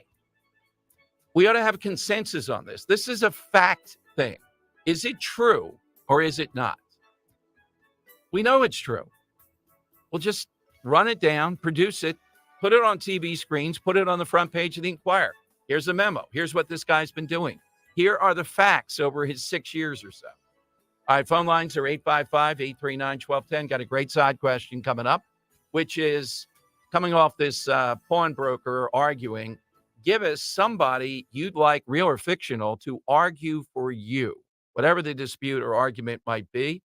855-839-1210. That's how you get on board and do it. Let's talk about Dr. Bentz for a moment. My friend, my dentist, and prosthodontist extraordinaire. You've heard me talk about him for years. And it's not just Dr. Bentz. It's his wife, too, Dr. Sarah Cooley Bentz. What an incredible dentist she is. What you've never heard me talk about is what a great place Bentz Dental Group is to work for. And now they have a great opportunity to join their team. Specifically, they're looking for dental assistants and EFDASs. So if you or anyone you know is interested and qualified, please email Bentz Dental Group at info@bentz, BENTZ, dentalgroup.com. Ben's Dental Group offers health benefits, paid time off, a fun work environment, and a lot more. And I know that a career with Ben's Dental Group will provide opportunities for growth and development.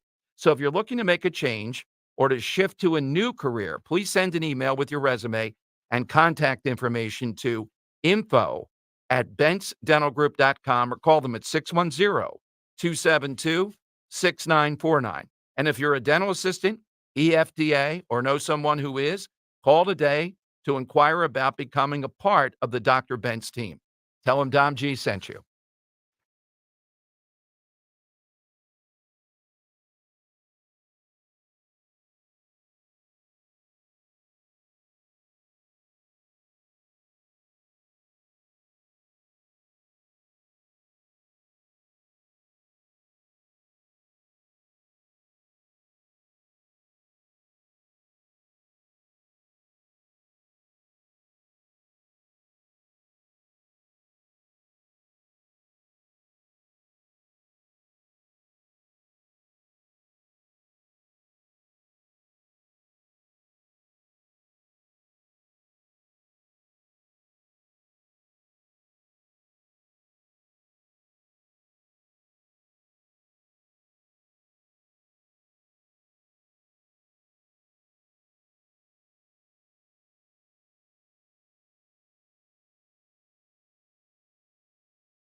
They're running a strange program, y'all. It's Dan time I can handle things. I'm smart, not like everybody says. with Dom. And you're listening to the Dom Giordano program, and this is producer Dan. And as you know, it's Dan time with Dom when I take over the show. And Dom, I got to tell you, first off, I want to give some credit out to Marcus on Twitter. Earlier in the show, the first hour, we asked, who is an all-time horrible Polish person? We couldn't really come up with an answer, and then he comes up with the Unabomber, Ted Kaczynski. I don't know if there's a better answer than that one. That's going to be hard to beat, yes. Yeah, but that's something I love. Marcus is one of them, and Fishapine, Joe, who's on hold right now. Over the past couple of years, we've developed some great friends here. That actually, it goes further back than that. It's, decades now of just friends that we've developed over the Dom Giordano program history. And Earl of Tacony is a guy that you hear call in at the end of the show on the side question a lot. And while we were at Mulligan's back in the summer, Earl comes to me, who's obsessed with Christmas music, and says, Dan, I love writing, parody songs, and I'm a huge fan of the Christmas novelty albums. Is this something that Dom might be interested in? I said, if you write it about Krebs or if you write it about Biden, it's something I'd love. So I expected him to show up yesterday when I invited him in to get some studio time with maybe 2-3 songs. The guy comes with 10 songs, Dom. And I'm going to play a bit of my favorite. They're not just good songs. They're relevant. They're clever. This one is one that he was unsure about recording, and it's a little outdated, but I thought it was just so well done, Dom. Take a listen. The city he has made sanctuary. He says that he likes it that way. The streets, they are now all very scary and getting worse almost every day. It really means a lot if you do not get shot or carjacked every day. Blame outlaw, blame Krasner, the city's a disaster. It's okay, Jimmy K. Mamacita. Do you know if Mayor Jim Kenney? Do you know if he spent any days at City Hall this week? So we have a full album coming out at some point this week. I think to it's a Earl. collector's item. This is almost like the calendar that we did. It's like the Eagles Christmas album, but even better, right? Yes, I think we need to. Sorry, Jason, move over. We need to get a celebrity or two to be there with Earl directing them around this. I'm sure there's some that would like. We got some listening probably. So throughout the entire month of December, as we lead up to Christmas, we'll have these Christmas parodies cycled in throughout of just thank you, Earl. And thank you to all. Earl's just one of many awesome friends, listeners that we've developed with this show. So thank you to our audience for just being great friends along with great listeners. For Dan time, Dom, a little on-topic stuff. Hugh Grant came out and said that he loathed playing an Oompa Loompa in Wonka. He's cloned into many Oompa Loompas. He says he couldn't have hated it more. Great promotions that you have for that Wonka film. But, Dom, it's been advertised nonstop during the football games. Is that something you're looking forward to, Wonka, on December 15th? No, I'm not. No? You're starting to turn me even actively against it versus just it's not on my radar screen against it. Oh, now you want to just be against it because I'm in favor of it, huh? Yeah, something. No, Hugh Grant. I mean, what's this? It's filmed on Hollywood Boulevard or what? It's so what it is it's the origin story of Wonka, played by Timothy Chalamet. Oh, so he okay. doesn't even look any like I was thinking you get the kid from The Bear, Jeremy Allen, whatever the kid's name is, that looks like a young Gene Wilder to play it. Doesn't look anything like the actual Willy Wonka that we are familiar with, the original, the OG. But it's an origin story that kind of it's like Batman, but but with Willy Wonka. So I'm excited to see how it goes. Barbie's getting a streaming release date. Dom, I'm sure you can't wait to watch that. Also the same day, December 15th. No. And tomorrow, Rose saw it. Tomorrow is Barbie is on the short list for Person of the Year for Time Magazine. Yeah, tomorrow. that's so, not it's a horrible list this year. Chinese dictator Barbie. I go with the Chinese dictator. And finally, one of my favorite seasons of television, a new series. So it's kind of like Fargo, where every season's a different story. First season was incredible. Second and third, not so much. Pretty bad, actually. But the fourth season of True Detective, the trailer has come out. It's going to star this time Jodie Foster in the lead. Something I'm really looking forward to, Dom. So again, True Detective, Night Country. If you want to check out the trailer, if you're the fan of the first one, I don't think there's many fans of the second and third seasons, but hopefully they get back on track with this fourth one. Something I'll be looking forward to, but that's all I got for Dan Time with Dom today, Dom. Okay, coming up, you've seen these people in the news. One of the chief donors over at the University of Pennsylvania, who is out there nationally today, is coming with us to talk about the University of Pennsylvania. The president testifying before the House today about his displeasure. I'm not sure how much he's going to withdraw or has withdrawn. It's an open point. Are they too big to fail? Harvard's got like $38 billion trust fund, but are they hurt too? I mean, hundreds of millions have been pulled from these institutions. What does it take before they finally listen to reason? And as we said, this professor emeritus from California, hope to get him on the show, Ellis, wrote a piece in the Wall Street Journal today saying that big college is the biggest threat to America, not China. I differ with him on that. I know we have antagonism towards. Well, how's that poll going, Dan, on Twitter? It is surprising, Dom. It's currently sitting at 59.6% for open borders. 17% for big college, 16% for China, and 7.4% for Trump on democracy, in quotes. I just don't understand. The border is a problem, but a president could solve that. a president's not going to solve China. They are a threat to us and the world. They've proven it, and they're doing it every day. The conservative skeptic writes in, the result shows how easily manipulated people are by the media. The media spends little effort into exposing China because they are mostly controlled by Chinese-owned businesses. The colleges are controlled by like-minded communists, and the border is a daily talking point by the media, be it anti-border security or anti. So it is the forefront of what people fear because of the media coverage, he suggests. That's a great point. Yeah. Marcus writes in, Marcus is on fire today. He says that they're all tied to China in one way. China's the cause of China's fentanyl, the whole thing. Exactly. All right, we'll talk with this donor next here and find out what he's up to. And Andrea Bocelli tickets for Dom's Money Melody. Oh, be ready on those phones. All coming up in a big 2 o'clock hour.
All right, welcome in, everyone. It's the Dom Giordano Show. You know, we see this routinely. Testimony today before the House of the president of Penn, Harvard, and MIT, where there have been some egregious things, to put it mildly, going along.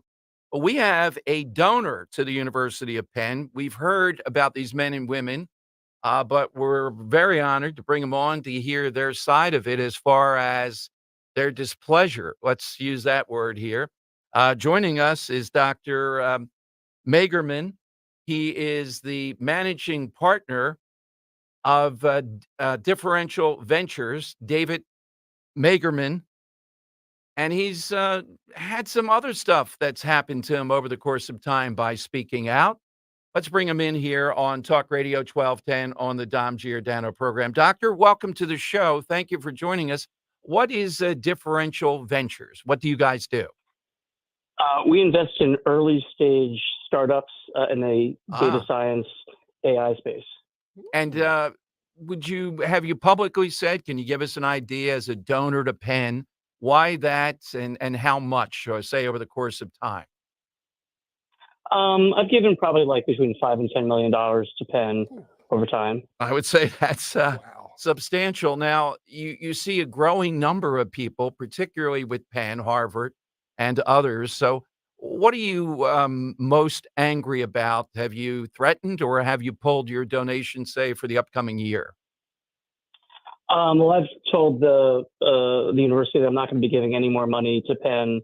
And it's not really about, it's about what's happened recently in the last few months with regards to the reaction to the war, statements about anti-Semitism, and they hosted this Palestine Rights Festival, which I thought was handled very, very poorly by the administration.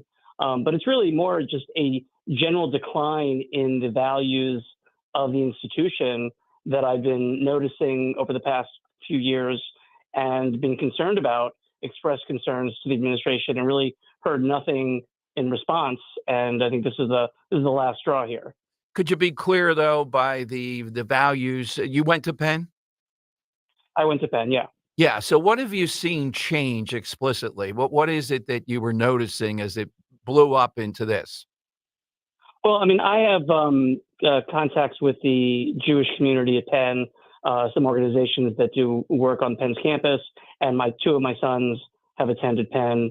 And I noticed over the last 5 to 10 years a decrease in the acceptance rates of Jewish students, especially religious Jewish students, and seeing that from children of friends of mine whose kids didn't get in, even though their older siblings did get in, and seeing the population, the numbers of people in the Jewish community declining. And that's been, I think, a conscious decision by the school. I don't know if there's exactly quotas, but there's definitely been a concerted effort to reduce the number of students that are religious Jews from attending Penn. By religious Jews, could you be clear for us what you mean by that explicitly again? Well, there's a group at Penn called the Orthodox Community at Penn, which is the collection of Orthodox students that they worship together, they have community meals together, they socialize, and they do certain religious activities together. And that population has gone from maybe 200 to 250 kids a few years ago to more like 50 to 75 today. And it keeps shrinking as students graduate and fewer students come in to replace them. Well, that's pretty explicit. So, yeah, when I was asking you before about Jewish students, what that meant, that's why I was drilling down on. That is very explicit. Do you have you're obviously noticing that. You obviously think something's up. What is it that's up? What is the objection? That would seem to be diverse by the definition of most colleges. These are a relatively smaller batch of highly qualified students. You would think someone from that perspective adds diversity.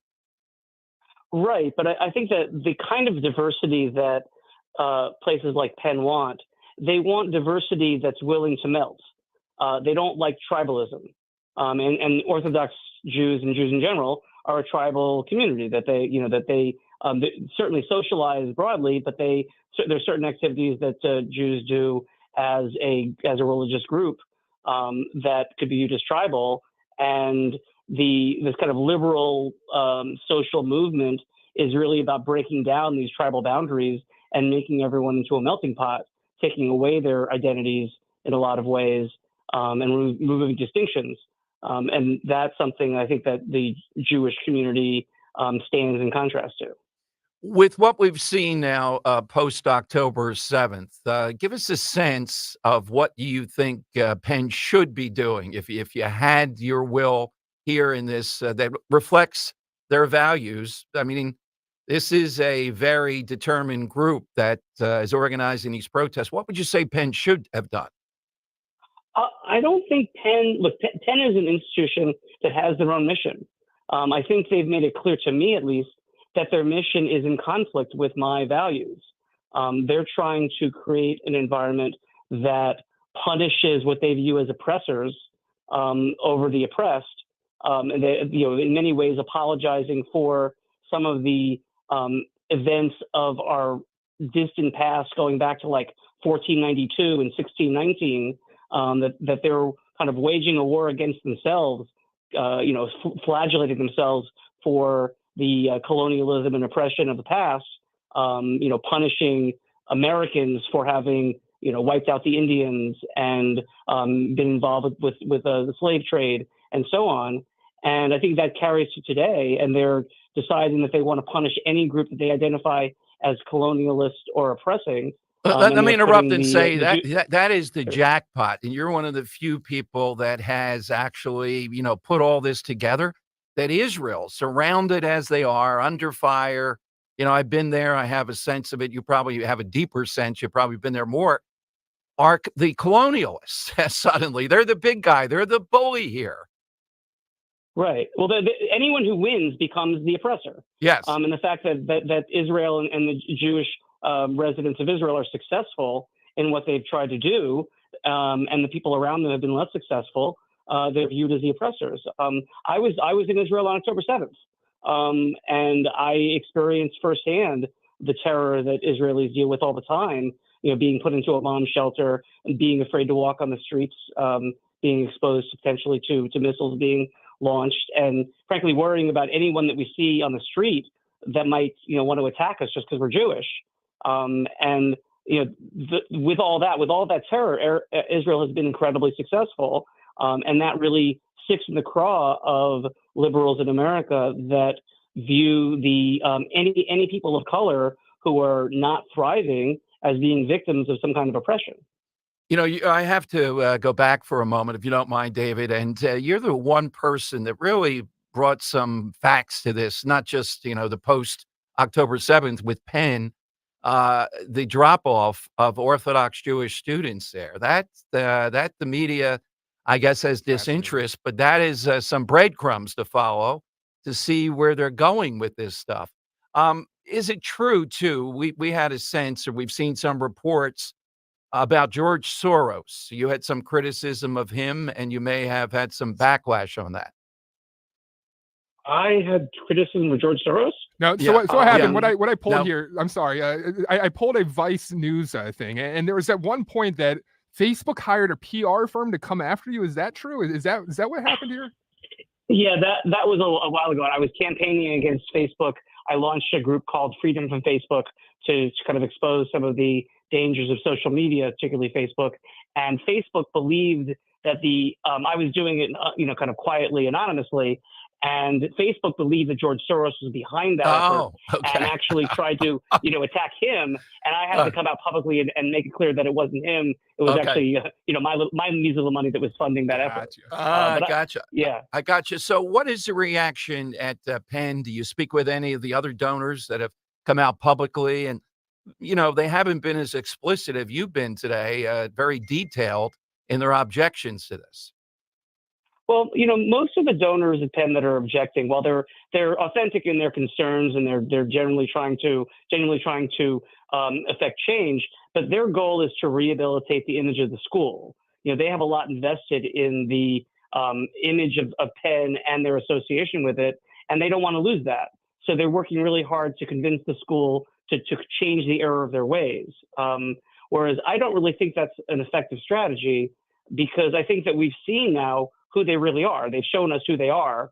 And if they were to succeed in anything, they would succeed in covering over it with fake statements and, misleading gestures, and frankly, lies to make it seem like that they're changing their ways, when in fact their mission is different from what it's been in the past. And I don't think they're going to change for a donor for any kind of movement. So I've spoken to a number of donors and talk to them about what they're doing, and I respect them for their efforts and for their in many cases their bravery for speaking out. I just don't think that what they're trying to achieve is actually achievable.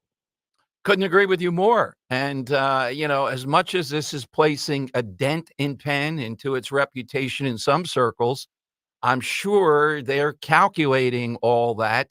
But it does seem to be an enormous amount of money. So your contention from today, I guess, is that they are calculating that, but they're not going to change because this is who they are. This is what the core belief of the people there at Penn that are in charge is. Well, I mean, they have something like a $20 billion endowment. Yes. And even if they're losing tens of millions of dollars of donors, that's from individuals. But they're also taking hundreds of millions of dollars from foreign governments, from Qatar, from Saudi Arabia, from China and Russia. There's a lot of money coming to schools like Penn that is easily going to replace the money that they're losing from donors, and that money is affecting changes on campuses, which is destabilizing at least the communities on those campuses, if not Western society.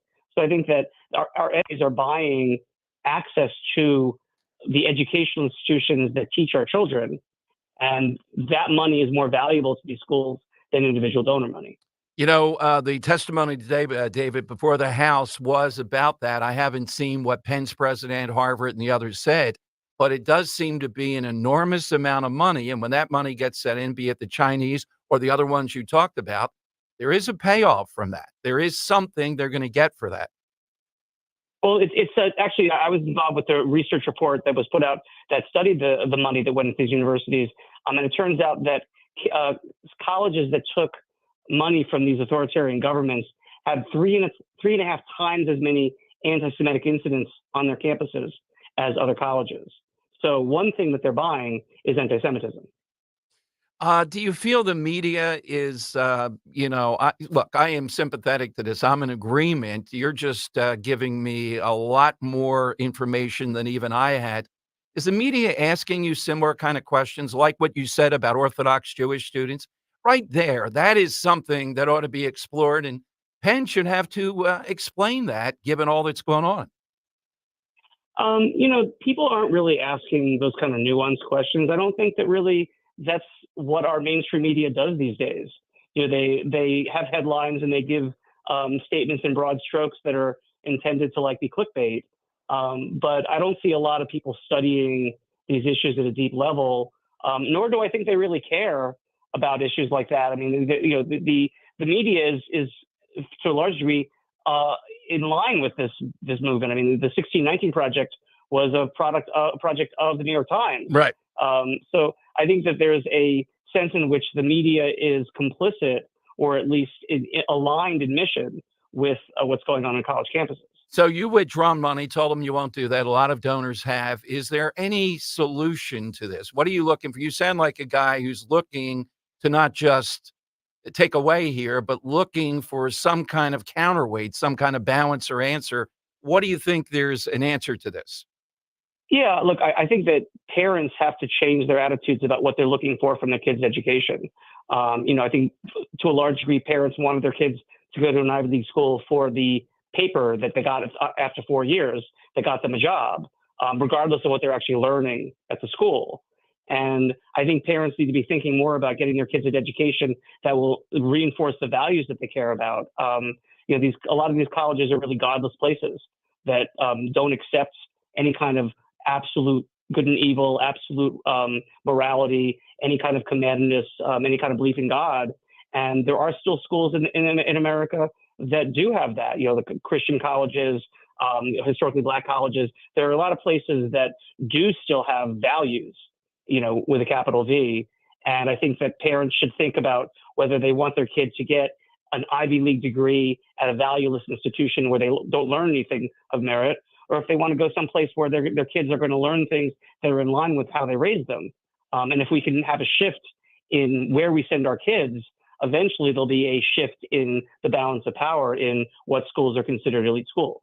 It's such a pleasure to have you on, and I'm glad you've given me a couple more insights into Penn that I knew. I do hope you continue this and that you'll come back if there's any developments around this in the near future. Sure. Happy to talk to you. Thank you, David. Thank you very much. Okay. Bye-bye. Dr. David Magerman here on Talk Radio 1210. Another find from Dan. Dan, that is as good as it gets. The stuff he said, about Orthodox Jewish, that's a provable thing. What would Penn say to that? And he's right. Why would the media see? I blame it not just on ideology. I blame it on incompetency. They don't hear what I just heard here.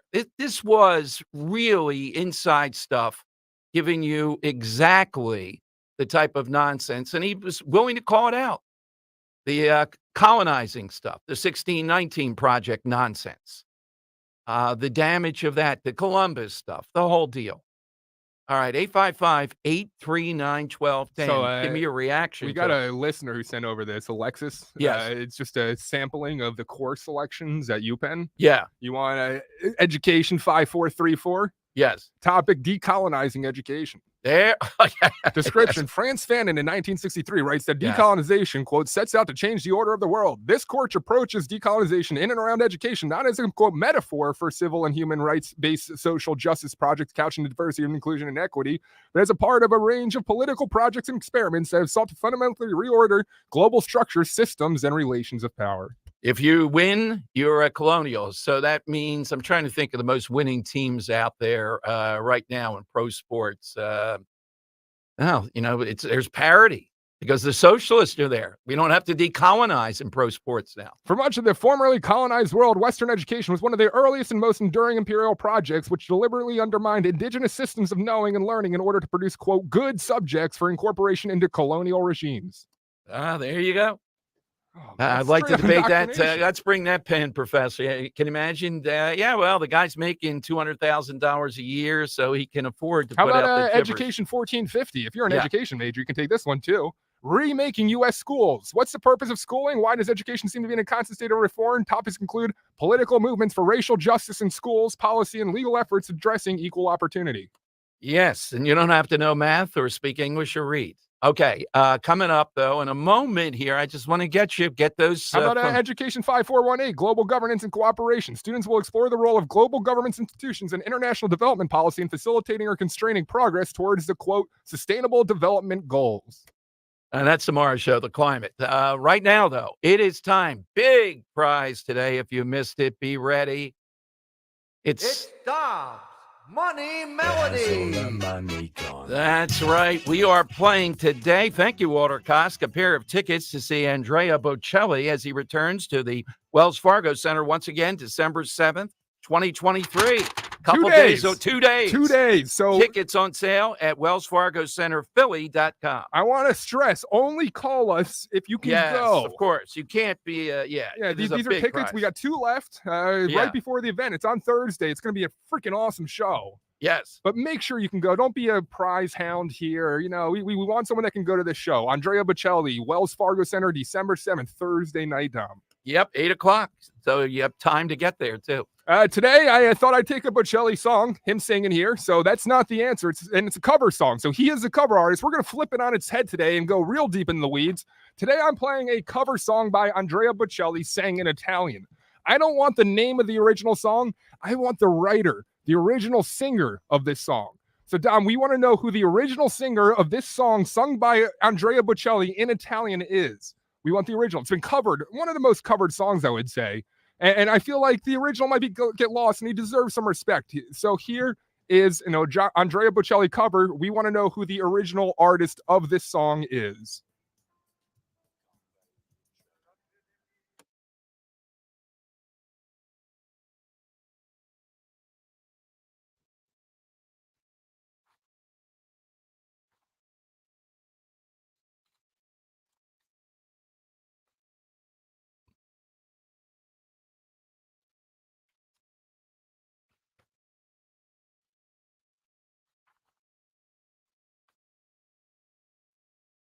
I'm going to cut it right there. You know how I am. The build-up of a song that builds you to that moment. It's all in the build-up. That's my favorite songs. And the beat to get to that build already. They're dialing in 855-839-1210.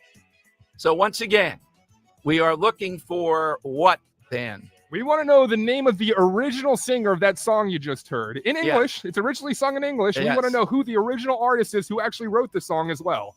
855-839-1210, AT&T and Verizon Wireless. All you have to do is just push pound 1210. You know, as the weather gets colder, the NFL offers stay hot on FanDuel in partnership with Valley Forge Casino. Right now, new customers get $150 in bonus bets with any winning $5 bet. That's $150 if your team wins. Now, you don't have to be a football guru. You don't have to be an expert to do this. And same game parlays really give you a chance for a better payout. Spreads, player props, over-unders, and more. All you have to do to get started is visit FanDuel.com/Dom. FanDuel Sportsbook is the official partner of 1210 WPHT. FanDuel, official partner of the NFL. You have to be 21 plus, present in Pennsylvania. First online real money wager only. $5 pregame money line wager required. $10 first deposit required. Bonus issued as non-withdrawable bonus bets that expire 7 days after receipt. See terms at sportsbook.fanduel.com. Gambling problem? 1-800-GAMBLER.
All right, tickets for Andrea Bocelli this Thursday. Again, You got to be willing to know that you're going to go to participate in this big, big prize today.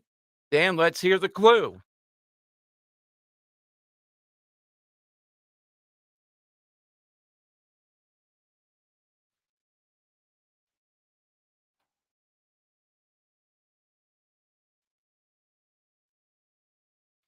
And Dom, today we want to know the original, the writer of the song, the original singer of Right. that song that was sung in English. It's a cover by Andrea in yeah, it's Italian. big, right. All right. Boy, there's a lot of money in covering. God, you got to get in. Anybody can just show up. You do a cover song of something. It's unusual. We've had Joe Pesci, but now we have somebody great today. Let's go to Donna in Elkins Park. Donna, good afternoon. Who's the original Hi, Dom. writer and Hi, singer? Dan. Hi. I think it's Leonard Cohen. Yes, it is. All right, Donna, enjoy Thursday night. Thank you. You are welcome. I'll put you on hold. Dan, I thought this was going to be beneath the surface enough. I didn't think they would get I thought they'd get the song, but not the original for a singer. long time, it was just not attributed to the guy. Right. So he wrote it back in Right. 1984 and recorded it, and there wasn't much success initially. And then John Cale recorded it in 1991 and inspired a recording by Jeff Buckley. And Jeff Buckley's version is the one that became most famous for a while. But then it's been recently been used in a lot of soundtracks. And then when Leonard Cohen, when he passed away a couple years ago, I think it was 2016 now. It was often written that the Hallelujah writer Leonard Cohen, great musician, passed away. So I think around that time it really became well known that Leonard Cohen wrote this song. But we're talking about the treatment of Orthodox Jews on UPenn campus. It's a great Orthodox Jew right here, Leonard Cohen, writing this song. I didn't know he was. Yeah, well, born that way. He Right. did say that this song is not really religious in any way. It's just a celebration of life. He said there are religious hallelujahs, but sometimes you just need to say hallelujah because it's the only thing you can say when you look at the world. But just beautiful by Andrea Bocelli, the cover in Italian. And this cover is really special because that voice right here. Oh no, that's still Andre singing. But in the beginning, you hear. Let me go back a little bit.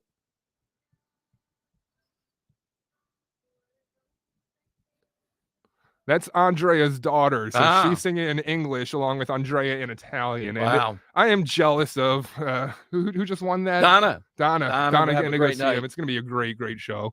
All right. Thanks to Walter Kosk. I don't know if we'll have them tomorrow again or not, but No, that's the last pair. oh, okay. Yeah, All right. All right. Yeah. That's what I heard back from him today. Okay. It's a show that both of us would love to go to. Yeah, really, exactly. Yeah. All right. So it's 855-839-1210. That's how you get in. AT&T and Verizon Wireless. All you have to do is just push pound 1210. Now, you just heard from a guy, major donor, probably had given $10 million to Penn. And he is the first one that we've heard be more explicit. That's why the details on this, of what they're doing at Penn. They don't want Orthodox Jews. You got too many of them. Now, where have we seen this before? We've seen it with every one of these elitist fake artists like Harvard. Too many Asian students. They're too good at any mechanism that we can come up with. They're the best and the brightest. So what do? Well, I'd love to see the test scores, and I'd love to see the background of these geniuses that are involved in these anti-Semitic protests and the like. I'd love to see the SAT score. Oh, we don't do SAT scores. Penn has a special. What a joke. And you heard what he said. It's a long-term type of thing, taking some of the sheen off this Ivy League education nonsense. Now, it's happening. I told you the other day that places like Walmart and Google and a few others, so many jobs, they won't require a college degree. All right, so Dan, how is that going on Twitter? Because I think it's overdoing. It just shows there's a gap here with people at Dom Show 1210. Yep. We asked the question. There is a professor emeritus in the Wall Street Journal we're trying to get on. His name is Ellis in California, and he wrote this piece today, made a persuasive case that big college, what's going on with college campuses, is the biggest threat to America, the threat from within. I put it at up there, number 2. I have people on Twitter going wild saying it's the media. Well, they're just an outgrowth of some of this stuff. It's China. And you heard what Magerman said. All this money coming from foreign countries that's going toward these campuses. Qatar, he mentioned, Saudi Arabia, throwing money around. What do they want for it? They want exactly what's happening here. And this is the one guy who was explicit about Jewish students who are religious, Orthodox Jews, from 250 down to like 75. What's that reflective of? You know what it's reflective of. Why that all of a sudden? All right, Dan, what did you have there? Oh, did I have something? Yeah, I thought you did have something else. No, I'm sorry. I didn't know. Yeah, well, we'll play Karen Smith coming up. You wanted the results of the poll. That's what. Yeah, the results of the I'm sorry. Twitter poll, yes. Well prepared producer you have here. What's the most dangerous to Americans? The way we asked it, 56.9% Dom say open borders still.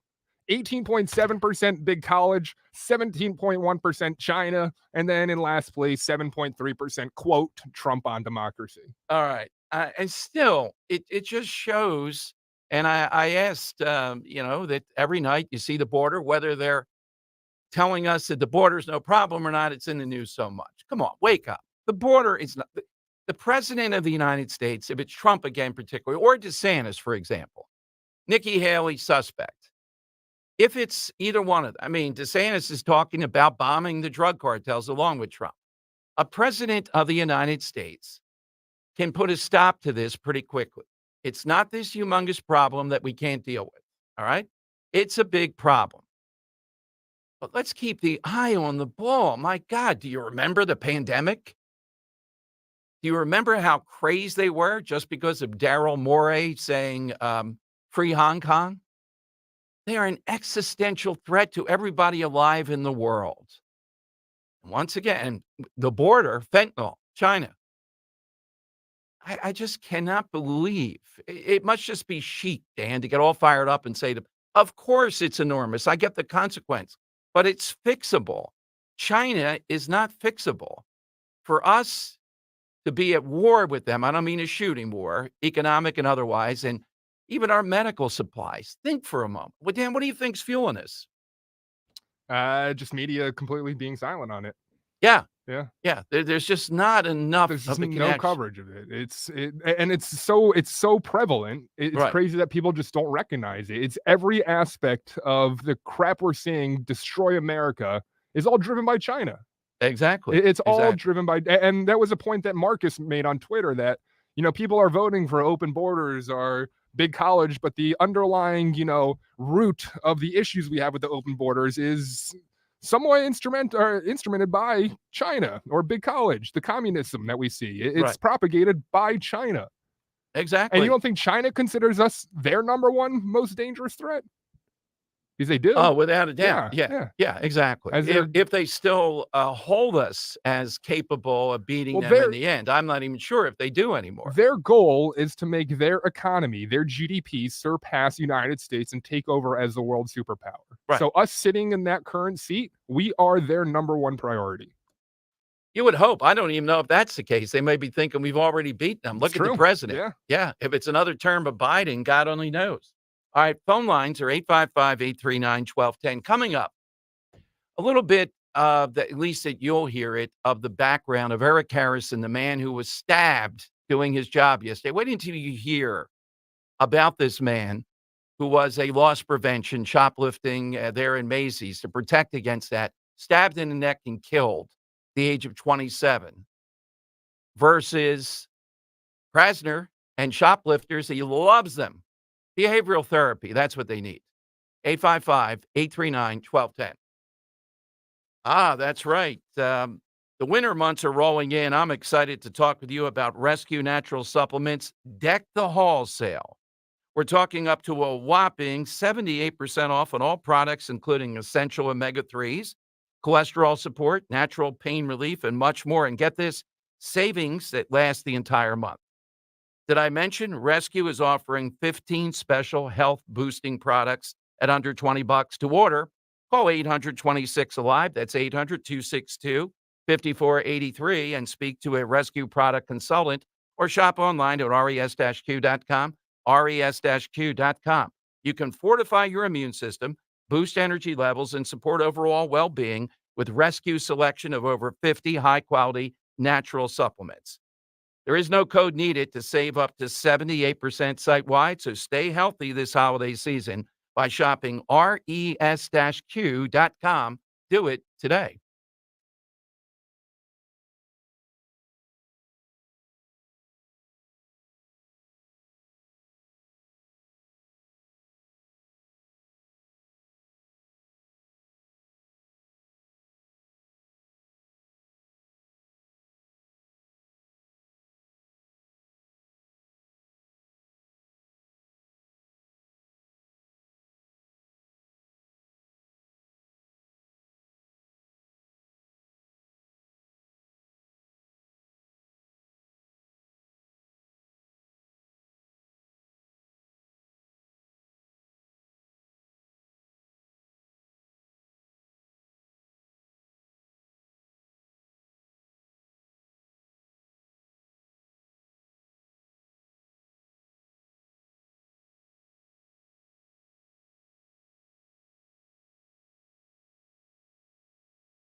Oh, even his son is excellent. Yeah, with the family now.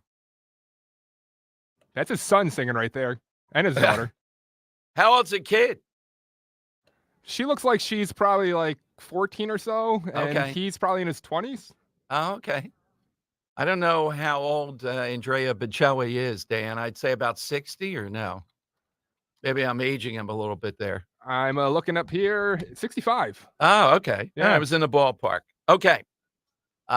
Great prize again for Dom's Money Melody. Each day we have a really good one. Side question today, and we're coming to you. Hit us with that person you'd like to argue for you, whatever the real or fictional. Haven't gotten too many fictional yet. Couple of things. Let me just take a moment. We played you Ralph Cipriano going back and forth with Larry Krasner, who maintains, I mean, is there any media? You know what? We're going to stand up to this guy, Dan. He's calling us all liars. saying that the mayor, Sherelle Parker, he's saying there is no memo, there is no policy of the $499. Where did you all get this from? Are they not going to stand up to this for once to this guy? Agree with him then. Tell us, yeah, you guys like Dom Giordano, you're all making it up. I've never seen a guy, it's like the man's name that you cannot say. Do not utter it. Who knows what'll happen to you? But listen to this guy who was killed, the 27-year-old loss prevention, shoplifting prevention guy over the murder at Macy's, Eric Harrison. Harrison had worked in loss prevention at the Center City department store for more than 2 years. His mother, Dawn Harrison, said Tuesday morning he worked 2 full-time jobs. First, he would sort mail overnight. Now, I worked the overnights. I know how hard that is to do. At the United States Postal Service on Byberry Road in the Northeast, then drive down to open the Macy's on Market Street. Wow, what a guy. So I don't know if this guy's working like 15 hours, 12 hours, 13, whatever.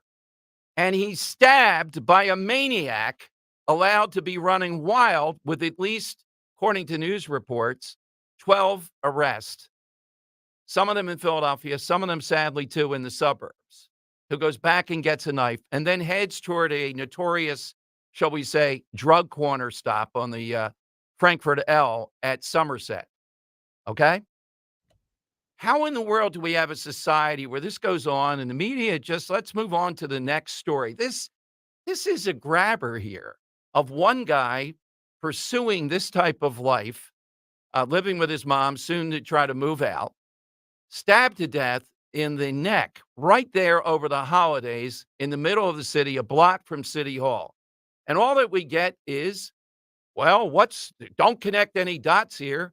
There is no memo about shoplifting with Larry Krasner. But it's not just about Krasner, Dan. People know how I feel about Krasner. I'm sworn. Do I have to have cut blood here? Do you have to come in and you burn my hand, a blood oath to do all that I can? What happened in the suburbs is what I want to know. And I'm working behind the scenes with some people trying to get to that. Bucks, Delco, and Montgomery County. If this guy was arrested, why was he not convicted? Did they have a policy now, some of these people? I want to know from the DA, what happened here? Now, it's been rumored that he's a little bit light on stuff like this, you know? I would ask him to come on, Stolzheimer. Stolzheimer, yeah. Yeah, and tell us Delco that's not DA. the case, why this guy was arrested. And I'm tired of hearing, well, we can't talk about this, that, or the other. Now, this is what the media ought to be doing. This man is the epitome of someone trying to live, doing productive work, the American dream. I don't know his education level, working 2 jobs with his mother, and he gets stabbed by this maniac in the neck to death in the middle of Macy's at the Christmas holidays. And that's not a story that has all that you need to try to pivot